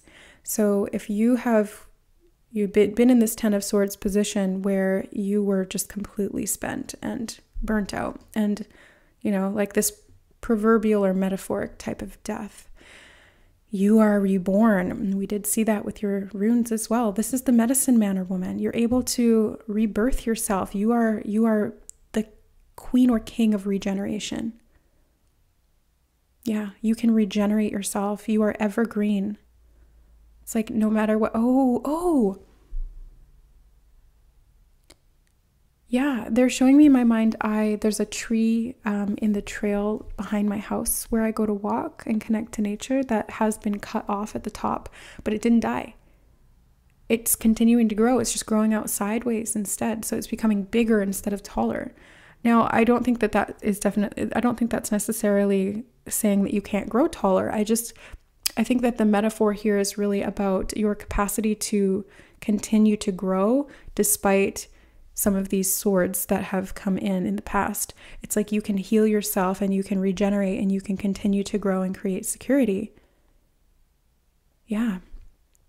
So that's the 9 lives that you have, is that you just continue to come back. And I'm hearing in my head that song from like, when was that? Like the 80s or 90s? It was like, the cat came back the very next day. The cat came back. We thought he was a goner, but the cat came back the very next day. He just wouldn't stay away. There's 2 things I'm getting from this. Number 1 is that this karmic pattern just kept coming back and back and back and back and back. But I also get from this that you're the cat that just doesn't die. Like you just don't die. You just have so many lives, regeneration. Like you have more than 9 lives. You have like infinite lives, It's like a video game that like you die, you just restart from the beginning of the level and you keep going until you get it. And that's what I'm seeing here. So if you kept repeating this level, that's fine. It's not damaging because you're evergreen. So you just keep doing it. You just keep doing it until you get it. Eventually you're going to get it. Because like you've done it so many times. You just have to be patient and not get frustrated with it, because if you get frustrated, you become more likely to make mistakes, more likely to continue to repeat that pattern. So for example, I used to play a lot of Super Mario in my youth, in my childhood, and I would really get frustrated on certain levels, and the more that I kind of just dug my heels in and really tried to get past the level and beat the level, the harder it became. The more frustrated I got, then more negatively I was influencing the results. Oh yeah, that's the 8 of Wands energy of manifestation. But it's like being used counterproductively. So what I found that worked for me was that anytime that I started to get stuck on a level and I would get frustrated, instead of digging my heels in and keeping trying and failing and getting more and more frustrated and just like, they're showing me in my mind's eye somebody getting so angry at the game that they like throw the controller and break it. Instead of doing that, what I would do is I would have like self-moderation and self-control, and I would step away. I would just take a break for an hour, for a day, sometimes even for like a whole week or 2 weeks. And I would come back to it refreshed, regenerated, renewed, evergreen, and I would beat it the first try. The first try. So it's not about the lesson. It's not about the karma. It's about the energy that you are approaching it with. It's about your sense of peace and security. And if you're coming at it out of lack, you're going to continue to get lack back. Choices made from lack will only give you lack. Choices made from abundance and peace will give you more of that. Ooh, that's like a fun little rhyme. I didn't even mean to create that. So you can make that into like your little affirmation mantra, or like say that out loud in your to yourself in the mirror or something like that. But essentially what I'm seeing is that if you want to have these 9 lives work for you and be very productive and abundant and fulfillment of those wishes coming in, because you do have you have such a dreamer energy to you. You need to go after what you're being called to. Your creative passion or your spiritual calling is meant to be there for a reason, and you're meant to follow it. That's what's going to bring you security, because it's going to bring you vital force energy as it's aligned with who you are at soul level. So that's going to fulfill those wishes, but you do have to come at it from that patience and that ability to feel peaceful and calm in the approach to the situation. Otherwise, you get triggered and you get sucked into the problem, and then it becomes a cycle. Now, let's do the ritual, guys. So I'm actually going to use a different set of scissors than I did for group 1. Oh, they're actually, that's so funny, because the scissors are what I chose for the image of this reading. Right, I forgot. And then what they're saying is each reading, I have 3 sets of scissors in my house. I have 1 in my office, 1 in the bathroom, and 1 in the kitchen. And we're going to use each one of those for each of the readings. Okay, so we're going to use the ones from my office for you. What we're going to do is we're going to take this cord, okay? We're going to take this cord and we're going to visualize this as this karmic pattern or cycle. Could be connected to the father, could be connected to past relationships, or even a current spouse. And what we're going to do is just hold that image in our mind. We're going to focus on ending this pattern and cycle. And it doesn't necessarily mean that the relationships have to end unless they're toxic, in which case they do. But it's freeing you from your attachment and from your limitation and disempowerment that is coming from this pattern or this cycle. Okay, so now what we're going to do is cut it. We're going to cut it right out. Ready? 1, 2, 3. Yes, I had to cut and then tear a little bit at the end. So there we have it. Ooh, I just saw clairvoyantly somebody here in the room. It's like a little sparkle of light. Those are angels. So angels are here. They're protecting you, supporting you in doing this clearing, in cutting yourself out of this pattern and regenerating yourself through this new beginning, through this peace and clarity and discernment and love and protection and success and fulfillment that you are creating for yourself and that you are destined to be, to have, and to become. So that is what I see for you, group number 2. I'm so glad that I sat down to do this reading, because I was really dreading it. But now that I'm on the other side of it, I'm just thankful. I'm thankful that we were here to do this together today. I'm thankful that we were able to clear some of this energy out. And I'm thankful that I just feel a great sense of relief right now. Like I just feel like a huge weight has been lifted off my chest, and that is the clearing of the energy. And if you need any more one-on-one or personal support in clearing this karmic pattern or karmic patterns in general, I am a professional psychic medium, Akashic reader, energy healer, and spiritual counselor and mentor. And you can find all of my information and services at the link to my website, which is in the description box below this video, and also below the timestamps in the comments as well. All right, guys, thank you so much. I thank you for watching this video, liking this video, and subscribing to the channel if you'd like to see more of these readings and lots of more fun stuff to come. Thank you, guys. I love you, and we will see you in the next one. Bye. Hi, group number 3. Welcome to your karmic cord cutting reading. So I have some of your cards picked out here already using Oracle and Tarot. We're also going to use Tarot deck and the Fireside Story dice for clarifiers. And then at the end, we're going to do a cord cutting ritual. So stick around for that. Okay, so let's take a look and see what is going on for you in regard to this karmic pattern that is needing to be ended. You have Seagull. Now is the time for deep emotional healing. Yes, indeed. It is. That's the whole point of this reading. You have the Mouse. You're overlooking some important details, so pay closer attention to what's going on. So this is hopefully going to bring us some awareness of what that is, what those details are that you're missing. Ooh, Humpback Whale. Music is essential to your healing and well-being, whether singing, playing an instrument, or just listening. It's important for you to do some sound healing in regard to this karmic pattern.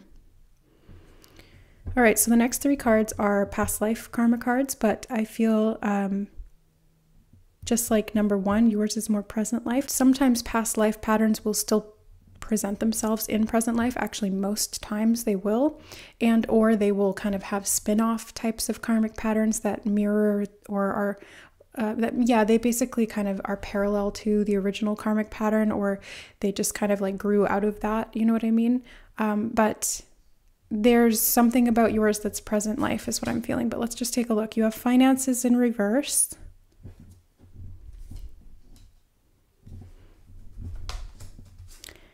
Food and hunger. Okay, so this is really talking to me of scarcity.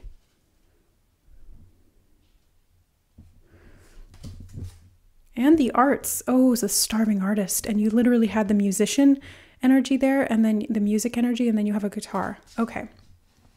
So group number 1, what I'm seeing already, we haven't even gotten all the cards on the table, is that this is the archetype of the starving artist. You know, it's that energy of, if I'm going to follow my passions, I'm going to have to struggle financially. I'm not going to be financially compensated for what it is that I want to be doing, and I have to struggle along and and like make myself smaller. But there's something you're not seeing here, and this is a time for deep emotional healing in regard to this wound around your sense of spiritual purpose or your creative expression and your art. Especially if this is to do with music. I mean, that's not going to apply to everyone, but if you're a guitar player or a piano player or a singer, even like a dancer is what I'm seeing as well, then you might fear that following that passion is going to not give you the money that you need, and you might go hungry. So it's very scarcity mindset, but this is the karmic attachment. This is the cord that's needing to be cut. So let's take a look at the rest of your cards. You have foundation and achievements. Yeah, you're scared or you're worried that you're not going to achieve what you want to achieve, that you're not going to have the security of this home or this family or this abundance that you desire.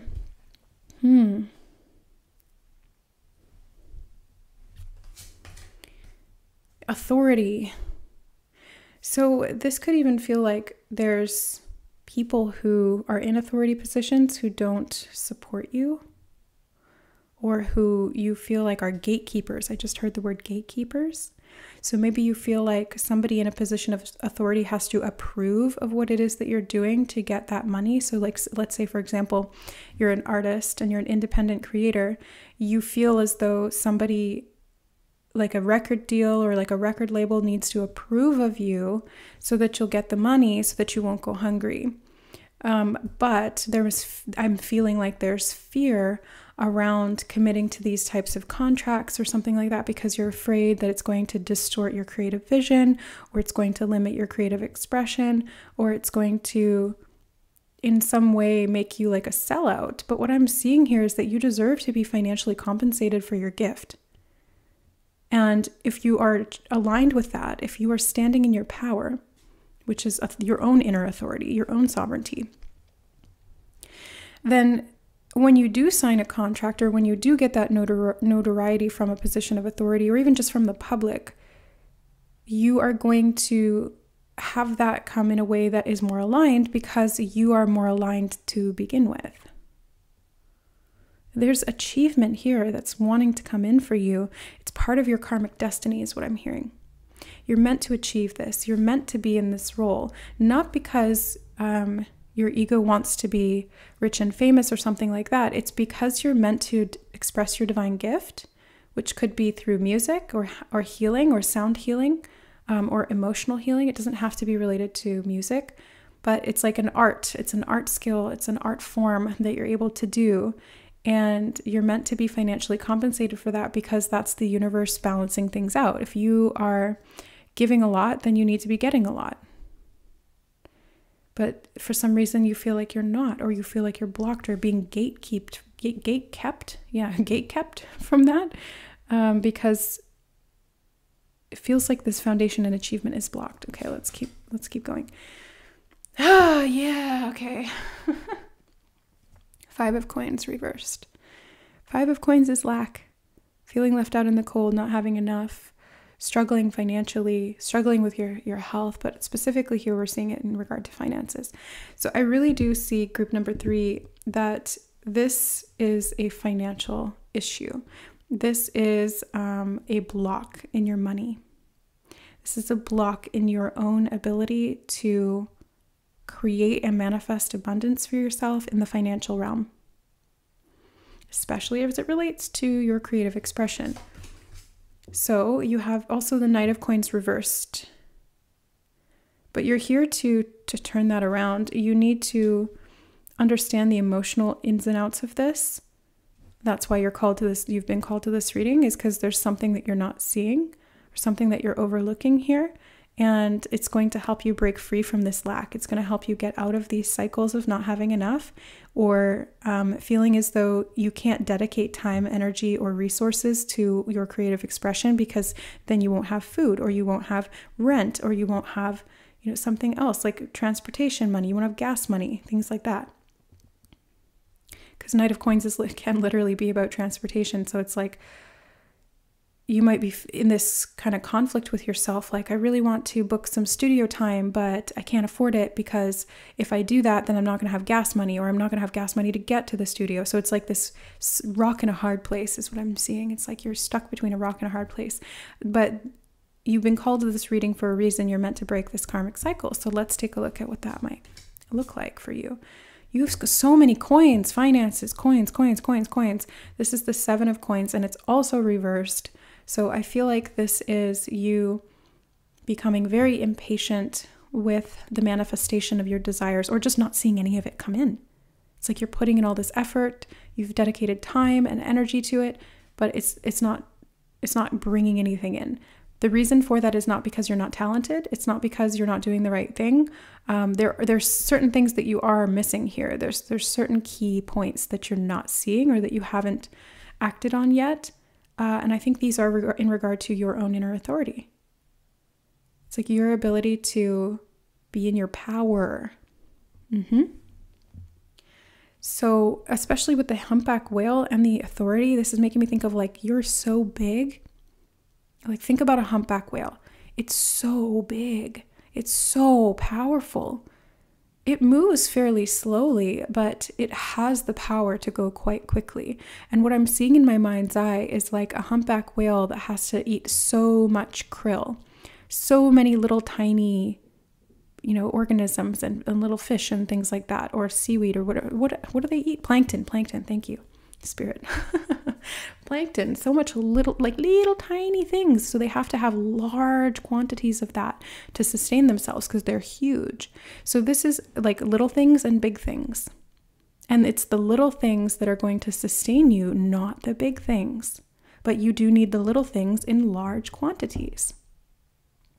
So what I'm getting from that is, like, if you are an artist, don't go after that record contract that's going to give you the big lump sum. It's like, go after the little things, which could be like, you put out a lot of little things independently, or you put a lot of like little small amounts of effort into things along the way, and then you start to see some return on that. Or you might have like multiple streams of income. If this isn't anything to do with art, it's just kind of like diversifying your income streams and having a lot of little streams of income, rather than a job that pays you a big lump sum, once or twice a month. It's like, if you have a little bit coming in from like ad revenue, if you have a little bit coming in from sales, if you have a little bit coming in from like one-on-one work, or if you have a little bit coming in from your investments, or if you have a little bit coming in from a side job or a side hustle or hobby that you sell like on Etsy or something like that. You have a little bit coming in from residual income from sales of whatever it is, like there's so many just multiple streams of income that I'm seeing here. And that's what you're missing, is because you're going after the lump sum, but you're missing out on all of the lump sum that will come in slowly but surely to sustain your bigness. Your sheer size is huge. And that's probably why, if this is a past life issue, but again, I'm just feeling it mostly in the present life. If this is past life related, it could be because you have such a big spirit that you do need a lot of return on that investment, because you're giving so much, it's like you're very high powered spirit or soul. And so you're giving a lot, and you need to have that come back. Otherwise it becomes imbalanced and you go into lack, which is what we're seeing here. Not having enough, scarcity and fear, insecurity around how you're gonna get your needs met. You have Knight of Cups. I love this for you because specifically with the seagull and the Knight of Cups, it's talking about doing this emotional healing. So you got to ride forth. You got to trust yourself. You got to see the bigger picture is what I just heard. Yeah, you've got to see the bigger picture while at the same time looking at all those little details. It's like you have this duality where it's like big and small and tall. That's what makes the world go round. That's the song that just popped in my head, and it's from The Sword and the Stone, the old movie, like the 80s one from Disney. And then you have the 10 of Coins. Oh my God, I wasn't even paying attention because I was thinking about The Sword and the Stone. But first of all, okay, hold on. I'm getting too excited. The Sword and the Stone is making me think of magic because it's Arthur when he's young. So he's little, but when we think about Arthur, he's like one of the most powerful characters or figures in history.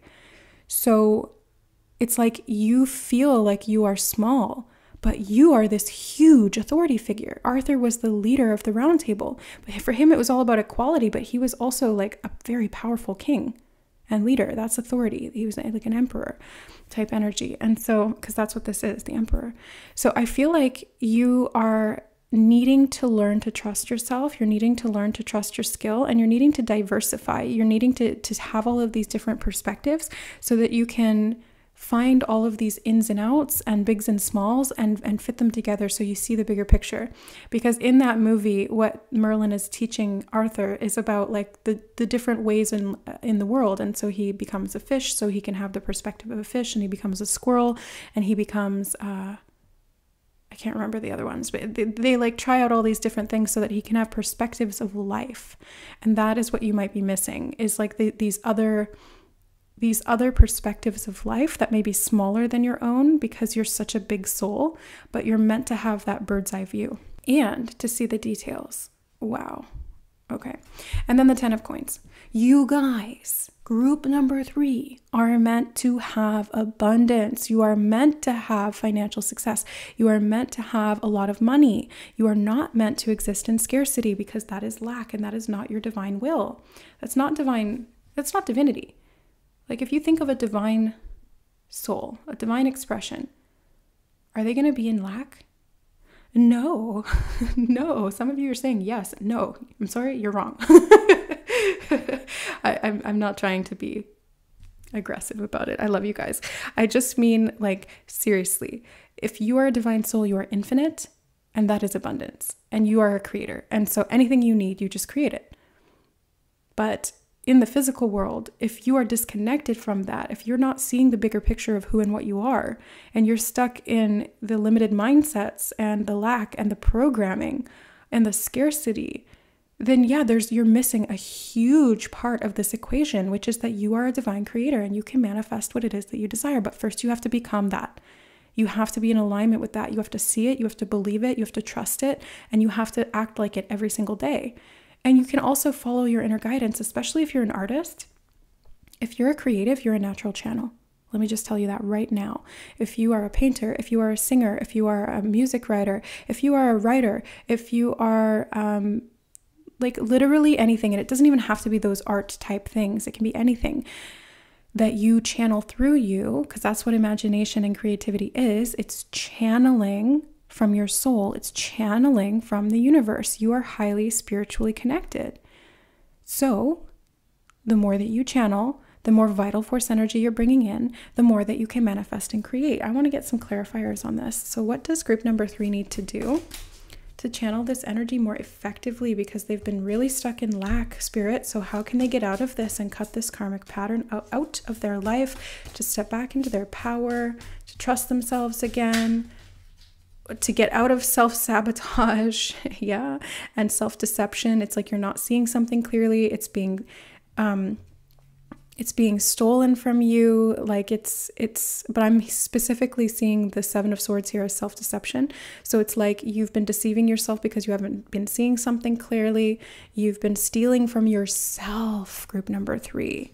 You've been stealing from yourself in the sense that you haven't given yourself the chance to be the creator that you're meant to be, because you've been stuck in pessimism or lack or fear or scarcity or anxiety about not having enough, or just the experience of it. But you've got to choose to transcend that experience, because that's not the truth. The experiences that you've lived are not the truth.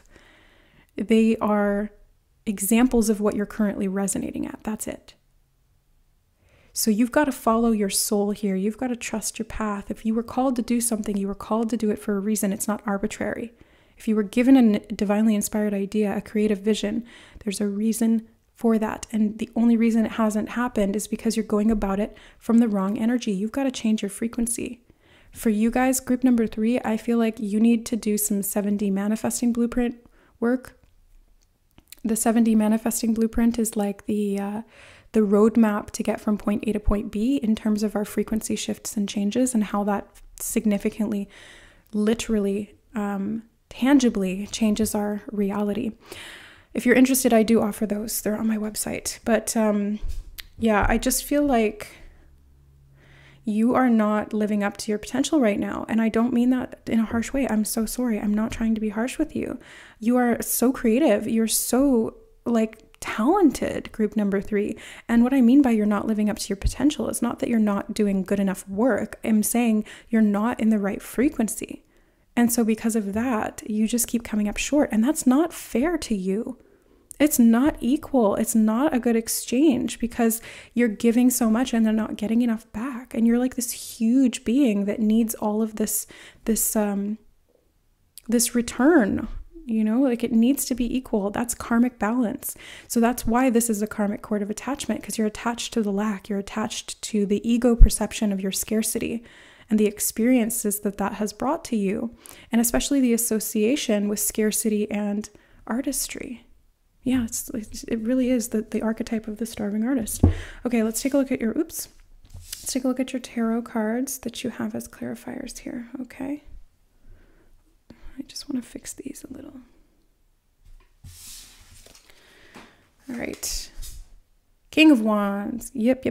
You guys are meant to be in your power and your creative expression, and you're just such powerful manifestors, you guys, but you're not seeing it. You're not seeing it. And I'm frustrated for you, because you deserve to have all of this 10 of Pentacles energy, which is a legacy. It's long-term wealth and abundance. It is, I just heard scalable.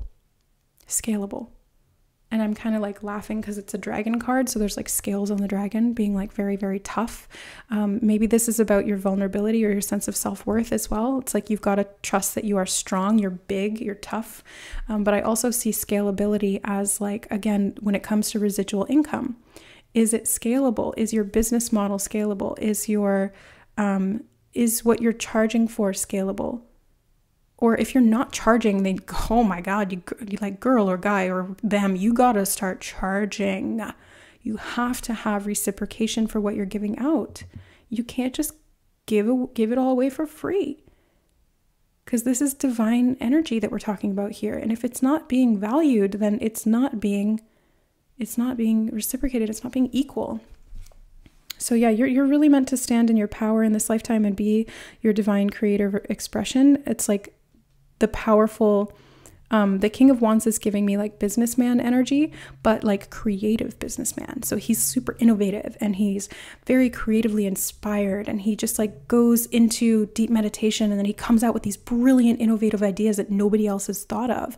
And they become like huge mega businesses. Like it's like the Steve Jobs type of energy. And I don't mean like whether you agree with what he did or not. It's not about that. It's like the inspiration and the hugeness of what you're meant to be. Like you're not meant to play small. You're not meant to be starving and failing and feeling as though you don't have enough. You're meant to be like big, popular, successful, financially really, really, really, really, really well off. Like you are meant in this lifetime to have millions.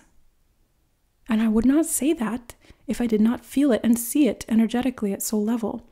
I'm not just trying to hype you up and give you false hope, because I can hear it or feel some of you being like, yeah, right. You're just saying that because it's a reading and you want us to like the video. Like, no, you see your pessimism? I'm a psychic medium, guys. This is what I do for a living. I know how this feels. I know what being in this energy is like. First of all, because I've lived it myself, but also because I've worked with so many clients who are in this energy and we've gotten them out. It takes some time, it takes some work, but like if you are dedicated to this goal and your soul is calling you in that direction, it can be done. It's meant to be done. Holy crap. Oh, you guys, like, oh, sorry. I'm just getting so excited for you because you got the 10 of Pentacles and the 10 of Cups. The 10 of Cups, you guys, this is like long-term fulfillment, completion, success, everything working out the way that you hoped that it would. Where does this go? Right here. The way that you hoped that it would. It's like, I did it and I'm fulfilled and I'm happy. So it's not just about the money for you. Not at all. But that's part of it. Like it needs to be an equal exchange energetically, and the money is energy from the universe. But it's really for you about the fulfillment. And that's why this is emotional healing that's needed to be done, because as an artist, you're highly sensitive and attuned. Where do you think all those creative ideas come from? Again, you are channeling them because you are divinely connected. That's inspiration in spirit. You have spirit within you and it's trying to come out, but you've got to surrender to that spirit, to that calling. You've got to trust it. You've got to take faith and hope in it. You've got to get that pessimism and that lack and that scarcity and that anxiety out of the way. And that doesn't mean be irresponsible. If anything, it means be more responsible, because the Emperor is all about responsibility. You cannot have power without responsibility. So you have to step into your responsibility, which means getting out of victimization, self-talk, self-deception, self-illusion or delusion, being very realistic, but at the same time, being optimistic. Because realism and optimism are really not that different in my mind. Realism is like, I'm looking at the current circumstances and seeing that as a reflection of what needs to be changed or altered. And then I can prioritize and strategize a plan. And then optimism is saying, this is what I know as myself as a divine spirit or divine being is calling me toward and what I'm being called to create. And so I'm going to do that and it's going to be successful. And then pessimism is like the ego being distorted. Pessimism is literally the distorted ego where you are wounded. It's the wounded ego. And so it's saying, things are not going to work out, or that's not realistic. And people don't just become successful in this, but they do. If they believe in themselves, they believe in their calling, and they just go for it. And they do that with a plan, and they're realistic about that, So it's like, you do have to focus on those things, but you have to heal your heart. The 6 of Cups is like childhood memories, childhood wounds, nostalgia, stuff like that. And I feel like this is a lot of where you get your creative inspiration is from things that you enjoyed doing as a child, or the innocence and the connection through your heart is really what gives you all of these very much magical, divinely inspired ideas. But you have to heal the part of you that feels like it's not good enough, or that feels like what you're doing doesn't deserve to be valued, because it really does. It so does. Group number 3, it needs to be valued. It is imperative that it be valued and it be equally reciprocal, because the universe needs to be in a state of balance. And if you are lacking, then you're going to throw off a whole bunch of other stuff, not just your own life and your own experiences. So it's your responsibility to be in alignment and to charge for your services, diversify, scale. That's what I'm seeing here, because that's going to bring you that fulfillment that you need and the financial security and freedom to be able to express your divine gifts in such an inspired and super, super powerful way. You're meant to be a leader. You're meant to be an authority figure. You're meant to be in the energy of the divine creator. We have lots of like masculine energy here, whether you're male or female, it doesn't matter. It's just being about like being able to respond and take action and do things and be practical.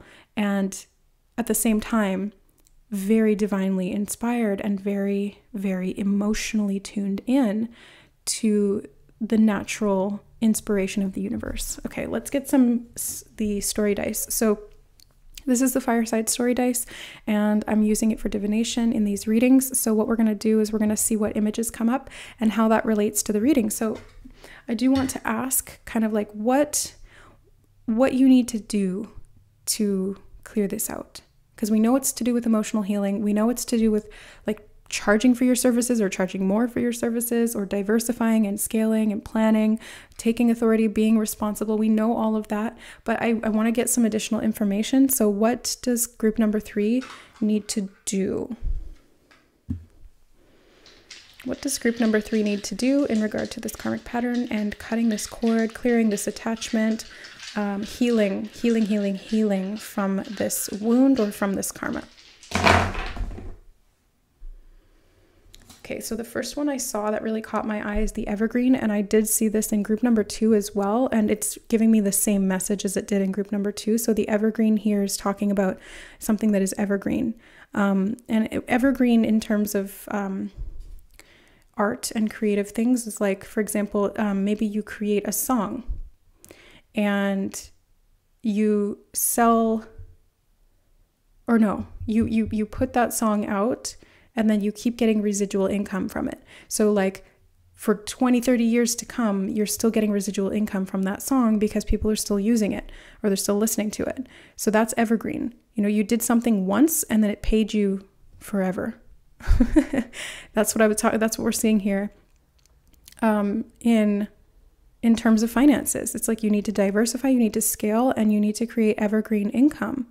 So you need to create like a product or an idea or a service or a creative thing that's entertaining or something like that brings in residual income that you don't have to work continuing to create more things. It's like you just create it and then it stays lucrative for you.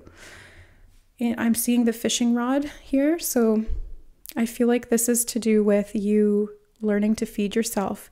And because the bread and fishes, it's, they're giving me the analogy of like Jesus, like the bread and fishes, when he fed the masses. So he turned, what did he do? I was raised Catholic, but I obviously am not Catholic anymore. I moved away from that. There are some things about spirituality and religion that there's some crossover. I still work with Jesus or Yeshua sometimes, but I do feel like there's something to do with taking a small amount of something and turning it into more. Yeah, and we did see that throughout your reading. It's like small things becoming bigger, or small things feeding big things, or like the small aspects, the little details, and then the big picture. But what I'm seeing here is like the turning like 5 fish into 100. So it's like, how can you scale? Oh, that is literally scaling. And the fish, oh my God, fish have scales. That's why I saw the laughing face next to this one.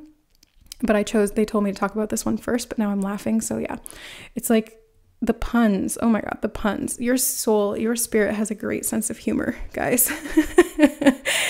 You have such a light, playful heart. And that's what makes you such a creator. Like that's what makes you so divinely inspired and so passionate. Look at this fire with the King of Wands here. It's all about fire. So it's like your creative fire, your creative passion, your ability to take those inspirations and put them into action and make them bear fruit. But you haven't been doing that, or you haven't been able to see the fruits of those labors because you've been struggling with this emotional wound of scarcity. but it's time for that to end, because they're bringing me to the stop hand. It's time for that to end. You're called to this reading for a reason. You're meant to be stopping this pattern. Oh my God, look, you have the mouse again. You have the mouse twice. Okay, so the mouse in this card was talking about that you're not seeing something, that it's like there's something in the details that is eluding you. What I'm seeing with the mouse in this case is a couple of different things. Number one, when I look at the mouse here, I'm seeing that it's like, again, you think you're small, but you're actually quite big. And they're showing me like the mouse and the elephant. So again, small things versus big things. You might feel like you are David and you're going up against Goliath. You might feel as though you're a mouse and you're going up against an elephant. But guess what? The elephant is afraid of the mouse. So yeah, the humpback whale is huge as well. Mouse is small. So but it's powerful. It's the power of the being, not the size. And what I'm also seeing from the mouse here is resourcefulness. Getting yourself into places that maybe wouldn't have fit. This came up in a previous reading. I can't. It was the manifestation reading. Yeah, it's like, when is your manifestation coming in? And the message there was that mice can get through like little tiny holes. So if it feels like it's a brick wall, you're actually like, if this authority person is gatekeeping you and you feel like you can't get through, there's another way, but you're not seeing it because it's like you're not looking at it from that perspective. But there is another way and you can go through it on your own. So maybe you don't need like a record deal, or you know, this is just an example. It doesn't have to apply to you, but maybe you don't need that authority figure to approve of what you're doing. You don't need your boss to say you can go ahead and do this. Maybe you just start something on your own creatively, like a side project, something like that. Like you just do it on your own. You just go after what you want and you don't take no for an answer. You just do it because you're being called to do it. Yeah, it's like you're burning down the bridges or the barriers that have hindered you from moving forward, and you're going through these little tiny openings or loopholes. Even like there might be a loophole in a legal system or in a contract that gets you out from under the thumb of somebody or a boss or somebody who's like oppressing you. And maybe that's why you felt lack, like you want to go into this field of creative expression, but you're trapped at this job because you're under a contract or something like that. And again, you're in a contract or cord cutting reading, so yeah, you're meant to get out of that. You're meant to burn that, to stop it from limiting you and keeping you small, because you're meant to be big, but you can also make yourself small to get through those little cracks and crevices where you need to get those loopholes out of the system. Ooh. Okay. We have food coming up again. So because you did have hunger, this may also be like physical or literal in terms of your diet and how you're feeding yourself. Like maybe you need to be eating healthier. You need to invest money into your literal health, because your physical health is going to reflect in your art or your work. So investing in better quality fruits and vegetables is what I'm seeing here. That way you feel abundant because you're feeding your body abundantly. And it's like an act of affirmation in and of itself. And that's what's going to create this new growth, because I'm seeing this little chick here as something that's born and is now kind of starting to mature. It's starting to grow. This could also be about children, because the 10 of Cups here is about children. The 6 of Cups is about children. It's like, how am I going to feed my children? Oh, okay, if you're an artist and you have kids, or if you're in a line of work that doesn't resonate with you, even if it's not like you want to be an artist or something like that, if you're in a line of work that doesn't resonate you and you're trapped by this contract of like, I need to feed my kids, they're saying you've got to trust that you can make it stretch, like you can make it work. Because again, it was like feeding the masses. If you've got mouths to feed and you're limiting yourself and staying in scarcity because you're afraid that you won't be able to feed them, Spirit is saying you will be able to feed them. You're going to stretch things out, and it's actually going to be really abundant. So you're going to turn like 3 fish into 100. You're going to scale. It's like the pressure and the fire burning within you. It just needs to be let out. It just needs to be let out. But you are dubious. I feel like you are definitely pragmatic and realistic, But I think that some of that is kind of manifesting from the wound in regard to pessimism. And that pessimism is really what's holding you back. It's preventing you from embodying your divine calling here and really stepping into the full-blown abundance that you're meant to have. You need to make a big change really quickly here. It's like something like popping. I feel like it's just been building within you for so long that it really needs to burst forth. It needs to be born. It needs to be released. It needs to come out of you. Otherwise, it's just actually going to do your kids a disservice. If you have children, or it's doing your inner child a disservice because you are repressing parts of yourself, you're staying in lack, and you're going to teach them that because you're modeling that behavior. And that's not a good lesson. So if you have to look at it that way, it's not a good lesson to teach your kids that they need to struggle and suffer and be in lack, not doing what they love, and feeling as though they are less than, to create financial security. Like, you're meant to be abundant as hell, group number 3. Like, you are seriously meant for more. And you got to teach them to go after their dreams, or you got to teach your inner child that it's safe now to be bigger. It's safe now to go after what you want. You got to climb those mountains. You got some work to do, group number 3. I feel like, we can do this cord cutting, but I feel like you just got to put in the work here, because that's what's going to clear it. And then you have the disco man, which to me is speaking on, it's like creative expression. Because when I think of dancing, I think of like fluidity and movement and inspiration and creativity. It's like you got to improvise. You've got to improvise to climb this mountain. It seems a lot bigger than you, but you can do it. You've got the inspiration. You've got the support. You're bigger than you think you are. And you can also get through and see the small things as well. You've just got to believe in yourself, and you've got to trust spirit. You've got to feel it in your heart, and rather than in your head. But at the same, you got to use your head to support your heart, not the other way around. You don't use your, You've got to use your heart and head together in harmony, basically, is what I'm trying to say here. Because your head is the logical, practical one, but your heart is the one that feels the calling and is passionate about it. So it's kind of like you've got to get them to play nice and work together, because otherwise you're just going to keep coming up against yourself, and you're going to keep self-sabotaging, and then that's going to create more lack, and that's going to just perpetuate that cycle. You're meant to have a very fulfilled, very long-standing legacy, happy home, success and abundance for yourself and your children. But you have to step into your authority. You have to be willing to go after what your heart is calling you to do. And you've got to protect yourself a bit as you do that. But like, I just feel as though a lot of it is actually like this false self-sabotage that's coming from this wounded place within you that is kind of built on that scarcity or that lack. So healing that's going to be really important so you can step into your power and really level up. So now that we have all of the information about this, let's do the cord cutting ritual. So, what we're going to do is we're going to imagine this cord is the connection from you to this contract, to this gatekeeper, to this lack in general.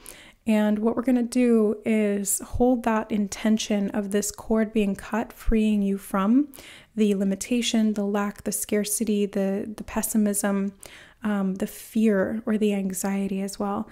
And replacing that as soon as this is cut and you're free, it's replacing it with abundance, fulfillment, success, prosperity, residual income, scalability, less work, more play, fun, enjoyment, and achievements. Okay, so imagining that contract in this cord, we're going to take our scissors here and we're going to cut. There we go. So now you are separate from that which was holding you back, and your infinite divine self can go forth and conquer. That being said, this is a general cord cutting ritual, and it's representative. It's meant to be a Yeah, it's meant to be like metaphoric for the work that you still need to do personally. So we can do a cord cutting ritual, but if you're not putting in the effort at the physical level by changing your actions, your mindset, your emotional health, then it's not going to do anything for you. Okay? It is about you taking responsibility and being in a position of sovereignty and power within your own life, taking control of the situation and allowing spirit to guide you through the process of getting back into abundance instead of lack. And if you need any more like direct support, if you need one-on-one counseling, mentorship, guidance, clearing, healing, karmic cord cutting or karmic clearing in general, I am a professional spiritual mentor, psychic energy reader, and healer. I'm an Akashic reader as well. So I can really help to support you. If you're resonating with me and my energy and you want to work with me, you can find my services and you can book with me online through my website, which is in the description box below this video. All right, guys, so thank you so much for being here. I really enjoyed doing this reading with you, and I really am sending you so much love, support, and blessings to step into your abundance, divine creator expression, and to manifest this beautiful, wealthy, abundant, prosperous, secure life for yourself, okay? So I love you, and thank you so much for liking the video if this resonated and supported you, and stick around for more. Subscribe to the channel. We have lots of fun readings to come. This one was a bit heavy, but lots more fun stuff to come. I love you guys, and we'll see you in the next reading. Bye.